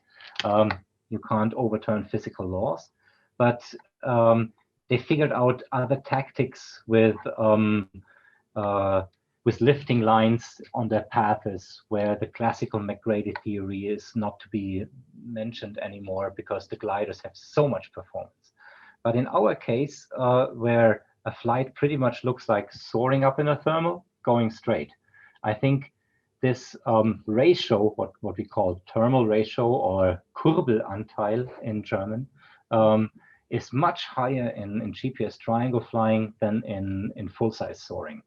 And so all of these laws Paul McCready inducted into soaring, and which Helmut Reichmann is explaining in this book, are applicable to GPS triangle flying. And then you will understand that, yeah, a heavy wing loading will definitely help you to get better around the course, but it will definitely harm you if you need to catch a weak and narrow thermal. So this is mostly the thing. You know, when we were flying in Spain 2013, a lot of people in the morning, they were flying their planes light. Because yes, when you come from a thermal duration pilot's point of view, you need to fly it light, because the lighter the plane is, the less sink rate it has. So the longer it will stay in the air, it will sink maybe 30 centimeters per second. So you can calculate how long you will be able to sink down in still air. And thereby you want to have a very light glider, but it's counterintuitive when you want to go far. So if you want to fly further, this sink rate is not that much important. It's much more important to have a maximum L over D. That means a maximum lift over drag ratio, which is the glide ratio of the plane. And this glide ratio number tells you how far you can get out of a certain altitude. And it says maybe for a good standard class plane, it's 40-1, a discus, for example. Out of 1 kilometer of altitude in still air, it can glide 40 kilometers. And maybe if you fly it at the minimum sink, the pilot who flies it at best glide will reach this goal of 40 kilometers, and the other pilot will still be in the air, but he will be never able to reach this point. This is the difference you need to understand. And now there's a little thought example to everybody out there. If you see me, I'm a pretty proper guy, at way more than 100 kilograms. And Daniel, what's your weight right now? Yeah, probably just under 100. So let's take somebody else. Let's take Nico. I think Nico is way less. Yeah, he's really a slim and tiny guy. Now imagine Nico and me, we will both get the perfect bicycle with ball bearings everywhere. Everything is greased and the wheels are perfect. And we are both on a high mountain where there is a straight downhill ride. You need to have balls to go there because you're gonna get fast, but it's straight down there and then it goes into the flat land, just a straight road. And we take Nico and me up there on the hill, both the same bicycle. Whom of us is getting further? I think it's pretty easy for everybody to understand, yeah, the heavy guy will get further just because he has more potential energy up there. And a lot of F3B plane pilots, they didn't understand this because they need to get the weight up because they're winching. So the more ballast you put into your plane, the less altitude you get, maybe the less speed you get. So there's an optimum. But for us, we will always be able to start at 500 meters with 120 kilometers per hour. So when it comes around dealing with morning, no thermal air, you should start your glide with a maximum wing loading. You will get killed by Stefan Müller if he has the light plane and he finds the first thermal of the day before you. Or Julian Benz. Yeah, or Julian Benz. Exactly. Yeah, that's the downside to it. But if you're sure there's no thermal, yeah, and this is why I won morning rounds in Spain 2013, because everybody was anxious to fly as light as possible because there's no thermal. Imagine they would have known. But it's all mentioned in here, yeah, and it's from 1978 or something. There was a comment just now that there is another good book from Leo and Rick Brigliadori. Yeah, it's Leonardo and Riccardo Brigliadori from Italy. Italian guys. Put Reichmann's idea into a more modern tactics from today. Absolutely. So yeah, I can tell you, Leonardo Brigliadori, he was world champion 1985 in Italy in the discus, and he made this perfect comment: when you circle, you fly half of your time backwards.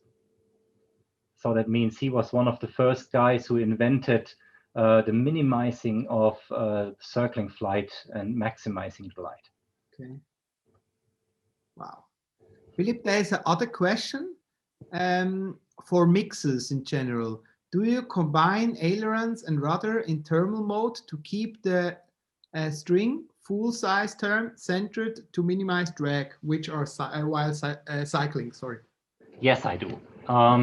We got the same thing with Gernot Bruckmann when you were asking him, because he is maybe, most probably, the best model airplane pilot in the world, which we have right now when it comes around skills on the transmitter. Once you see him flying, it's just amazing. I could never do this. And of course, he is able to tell, even if he is a knife edge or inverted, how much proportion of rudder to the one side and how much proportion of aileron to the other side he needs to fulfill a certain maneuver.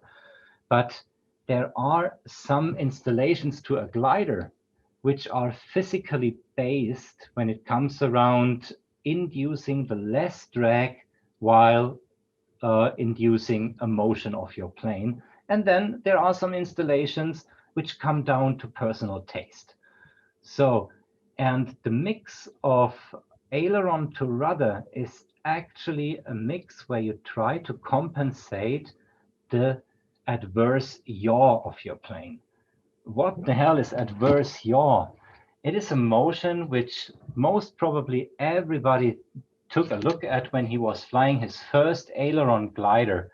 I'm trying to explain it with this little glider here, as I can't share my screen. But if you take a look upon the glider, it has even an airfoil on it, and we can imagine that there are ailerons on this airfoil right now. So when you induce an aileron motion, a roll motion, what will you do with your ailerons? You turn this aileron up to roll this wing here down, and you do the opposite on the other wing.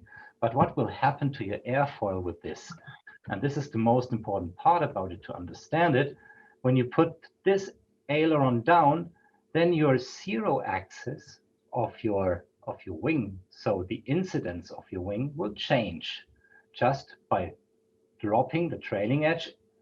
The whole incidence of your wing, which goes from leading edge to trailing edge, will go down as well. So you have a higher angle of attack due to your downward motion of the aileron. On the opposite side, it's of course the opposite. You decrease the angle of attack while deflecting your whole aileron to the upper side. So, and now we will take a look upon the plane like this.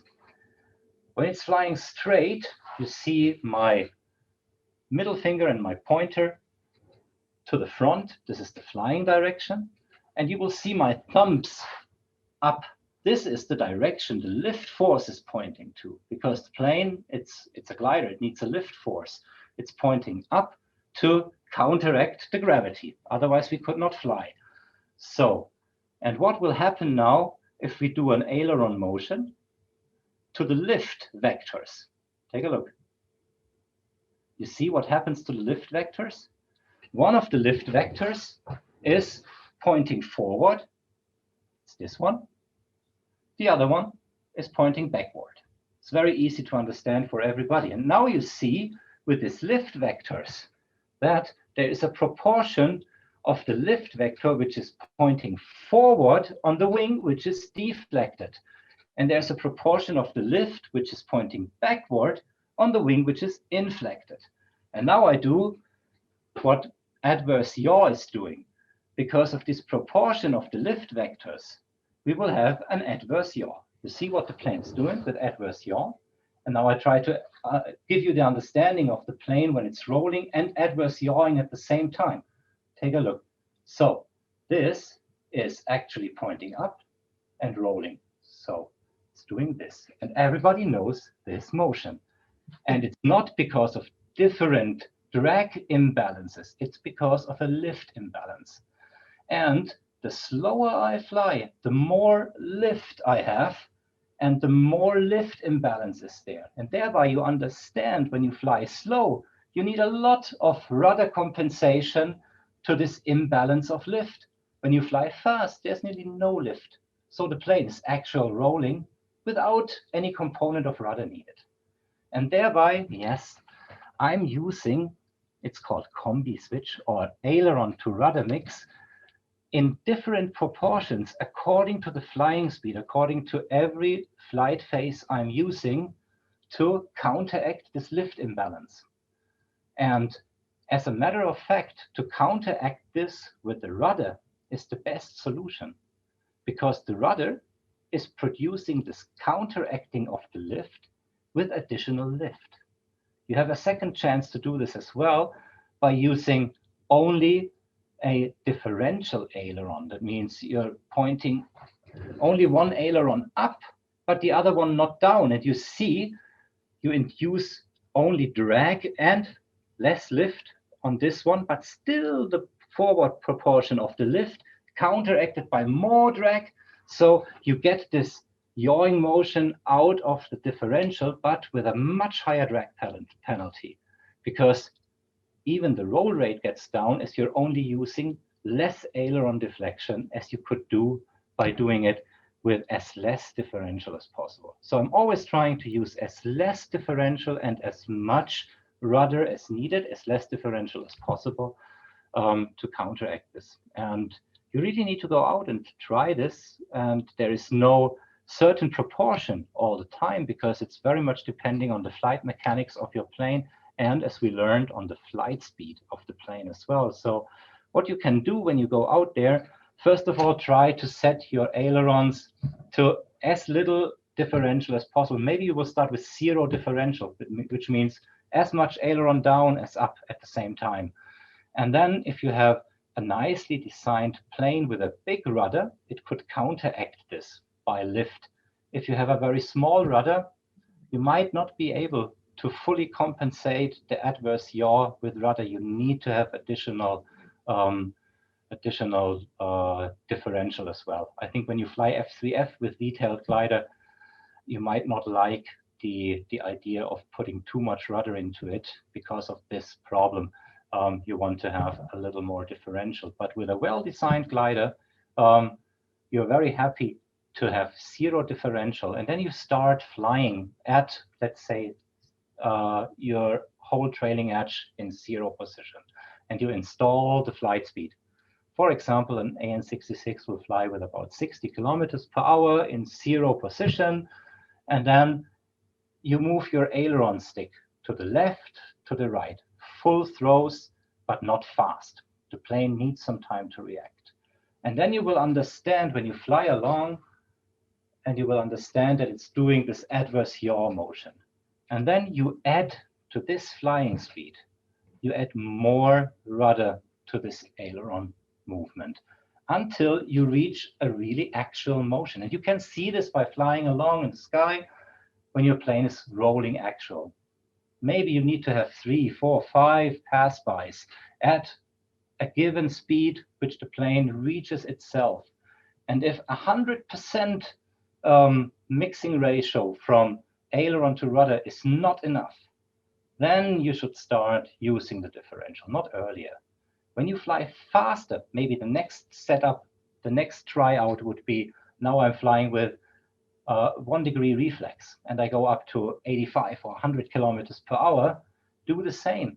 And you will understand you will need less rudder compensation or rudder mixing to the aileron function.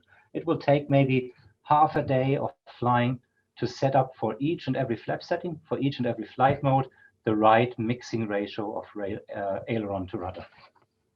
Definitely, as you mentioned, I think the speed topic, to have the plane in a consistent speed, it's one of the most important priorities, because otherwise you never kind of reach the right setting, right? So for example, if you're in the setting mode, you're changing from like 55 up to 75, you will have totally different results at both ends. So that's exactly. So there you need to be careful. But for example, once I'm into my thermal mode, I try to keep the speed, and I know when I'm into the thermal turn and I need to have a little rudder deflection for the controlled turn.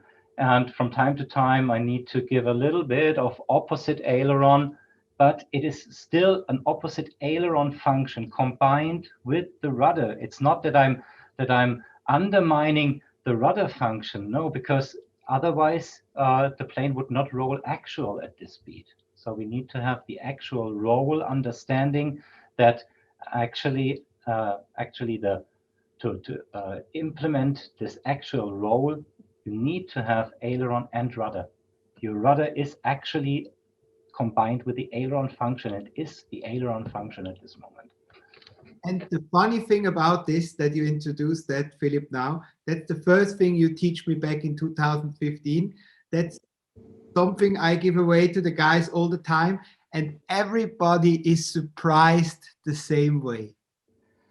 Everything else seems to be always kind of clear, but that one, now you especially introduced it with all the details, but it never kind of made sense to anyone until he actually tried it and was like, wow. I think it's different when you sit in a glider, and when a lot of people just compare, the full-size pilots are not doing this. Mm-hmm. They have two backdraws while using their gliders. They have not the possibilities of electronic mixing. They have just one mixing possibility in their ailerons, and this is the installed differential. Nothing more. You can't open up the wing and change the push rods. The second thing is, they need to be able to land a glider when a rudder is malfunctioning. You know, if a rudder cable breaks, you need to be able to land this glider only with the ailerons, and therefore they have sufficient amount of aileron differential so that they can safely land their glider without the possibility of supporting the adverse yaw or counteracting the adverse yaw with their rudder. And when you sit in a glider and you fly very slow, maybe you have done it once in a K-21, and you enter a thermal, all the pilots will go ailerons stick towards the thermal and push the rudder full. So you see they do the same thing when rolling into a turn. Because otherwise they will have a huge yaw motion, which is definitely stalling the plane and producing a lot of drag. Especially producing a lot of drag. That's a really big topic, right? Yeah. So thereby, you know, as I mentioned, Nico and me rolling down this hill, and you only have this energy. Now think that we don't even have the possibility to put more energy into it on a bicycle when you're dreading the treadmill. If it's just a roller, every motion you make while steering will decrease your maximum possible glide ratio or roll ratio in this sense. So what we want to do is, as we don't have any propulsion in our planes, we need to save every energy which we can on the plane. And if we roll 2 or 3 or 4 times with a adverse yaw motion, if you don't find a 5-meter thermal instantly, nobody's giving you this energy back. Yes, definitely. Absolutely. Is there any more questions of you guys about setting up a planes in general to Philip? Otherwise, I would say we go to the last but not least topic, Philip. It's about more like the future. I think there's two things I would like to look at it. One is like for the upcoming year. I think it's quite easy to say what you're looking for, I would say. What's your personal goal for 2021? Or Actually, my personal goal is, of course, flying competitions. I hope, yeah, the pandemic will allow us that we are able to go out there and fly and meet on the airfields. I think we have a big advantage in GPS Triangle as well, that we can fly on our fields and still compare flights over the internet with the GPS Triangle League.net website from Pascal Brunner. I'm using this tool a lot, not to compete, but to compare my flights with my own flights and to use it as an analysis tool, which is really nice. And besides that, if you are lacking some socializing on the airfield, it's better than nothing to just take a look who was flying on the day and how did he do, and celebrating with the others if they make a very good speed run or if they make a 15 triangles flight. This is really nice. But nevertheless, it would be nice to go out there and compete. I'm really hoping that we can hold the World Championship this year in sports class, as there are 39 competitors entered. And last year we figured out during a time where there was no lockdown that it is possible with GPS Triangle flying that you can separate each other enough, and that you can be careful with all the hygienic setup. So yeah, this is what I'm looking most forward to. That's great. That's great. That's what I was expecting. That's why I got another question for you, because now AN66, that's 10 years in the pocket. And we probably both know there will not be any benchmark breaking model like this AN66 anymore. Of course, there will be following models, which are also quite interesting. Andre said live tracking is something we can look at it in the future. In terms of model development and flying, especially as we are able to look at this this later on in a few years back, what is going to happen in the future? I think in the scale class there will still be some development, because people like the scale planes. So there will still be some customers who want to fly these planes. There will still be some competition pilots who want to fly these planes. But with the rule set right now, I don't think that we see much improvement on the planes themselves. I think we see a lot of improvement after we had this stereo navigation. People are getting better using the navigational systems. So there will always be some margin, but it's not possible to build a plane under these rules, which is, let's say, 10% better than another one, which is quite nice. So you can buy, I think, 10 planes right now, which are all able to win. Maybe there will be some tiny little features in the plane. I think one nice feature is the water ballast, if you know how to use it, and if you have a plane which offers you enough ballast capacity to really be able to use it. But I think that's pretty much it for the scale class, which is good in a way. I see some headroom in the light class, a lot of headroom, not airplane wise, because I think they're very sophisticated anyway. And you even can fly 10 years old planes and be in the top 5. But I guess the battling and the competing on the aircraft, on the airfield, this will be a different level, because it's much more like like fighting in low-level thermals and fighting about every meter and staying up for another 15 minutes after you got pushed down in the sync cycle to, let's say, 20 meters. And these planes and these pilots, these F-5J pilots, they're used to fly these hard battles. I think this will be a very wide field opening up right now, as soon as people understand that it is much more fun buying these navigational systems and flying with these navigational systems than just going out and fly. I think there we have still a step to go. As soon as we reach a level where we will have 30 to 40, maybe 50 competitors on a light class event, yeah, then you will see this might be, yeah, a kind of, how to say, a public GPS class where a lot of competitors are coming in who are perfect pilots, but maybe who will not have the money or not have the ability to fly a scale glass glider. So this is, I think, there's the most potential right now to improve. And the sports class I see as a favorite from my point, because it combines both. You will have a plane which has already energy, which can already run, but which is still easy to transport, and which is still build up quick, and which offers a really wide range of performance. Yeah, I would say fair enough.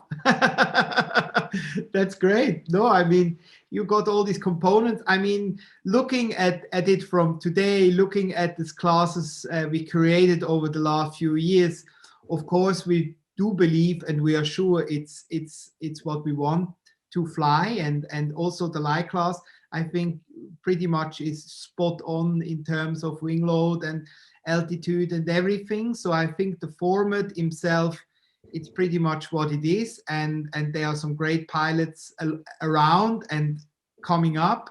So I think that's quite exciting. I definitely think so too, and I hope that it will, yeah, people get convinced about the fact that it's not about the plane in the beginning. Absolutely not. On the one hand side, there are so many planes you can buy even secondhand. So most of the people are talking planes. We are talking planes right now. What is your lovely plane? What is your most loved plane? And so on. Yeah, there are a lot of planes for sure.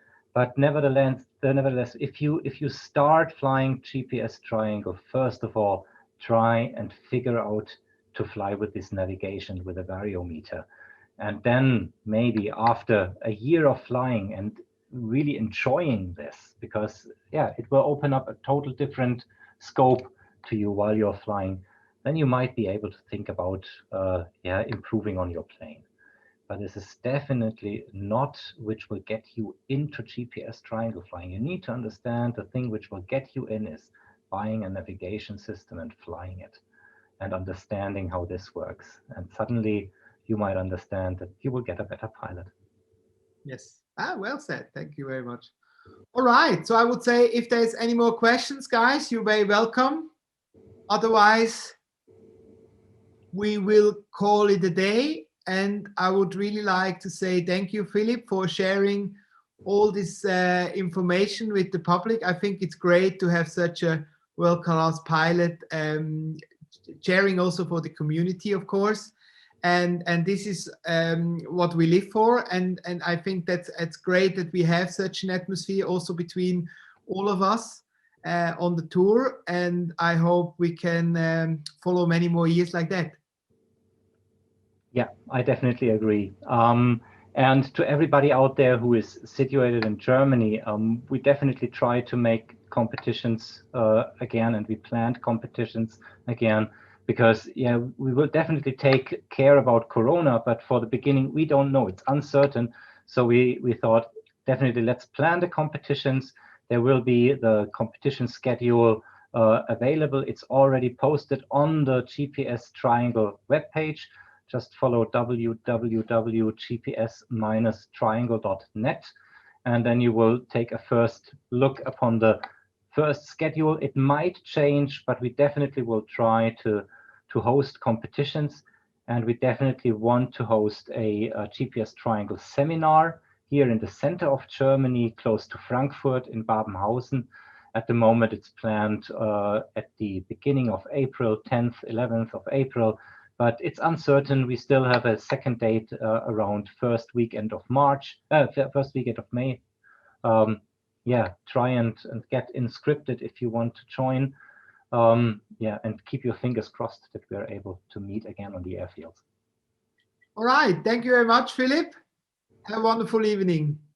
Same to you. Thank you, Daniel. Thank you, everybody, for joining in, and hope to see you, yeah, somewhere around.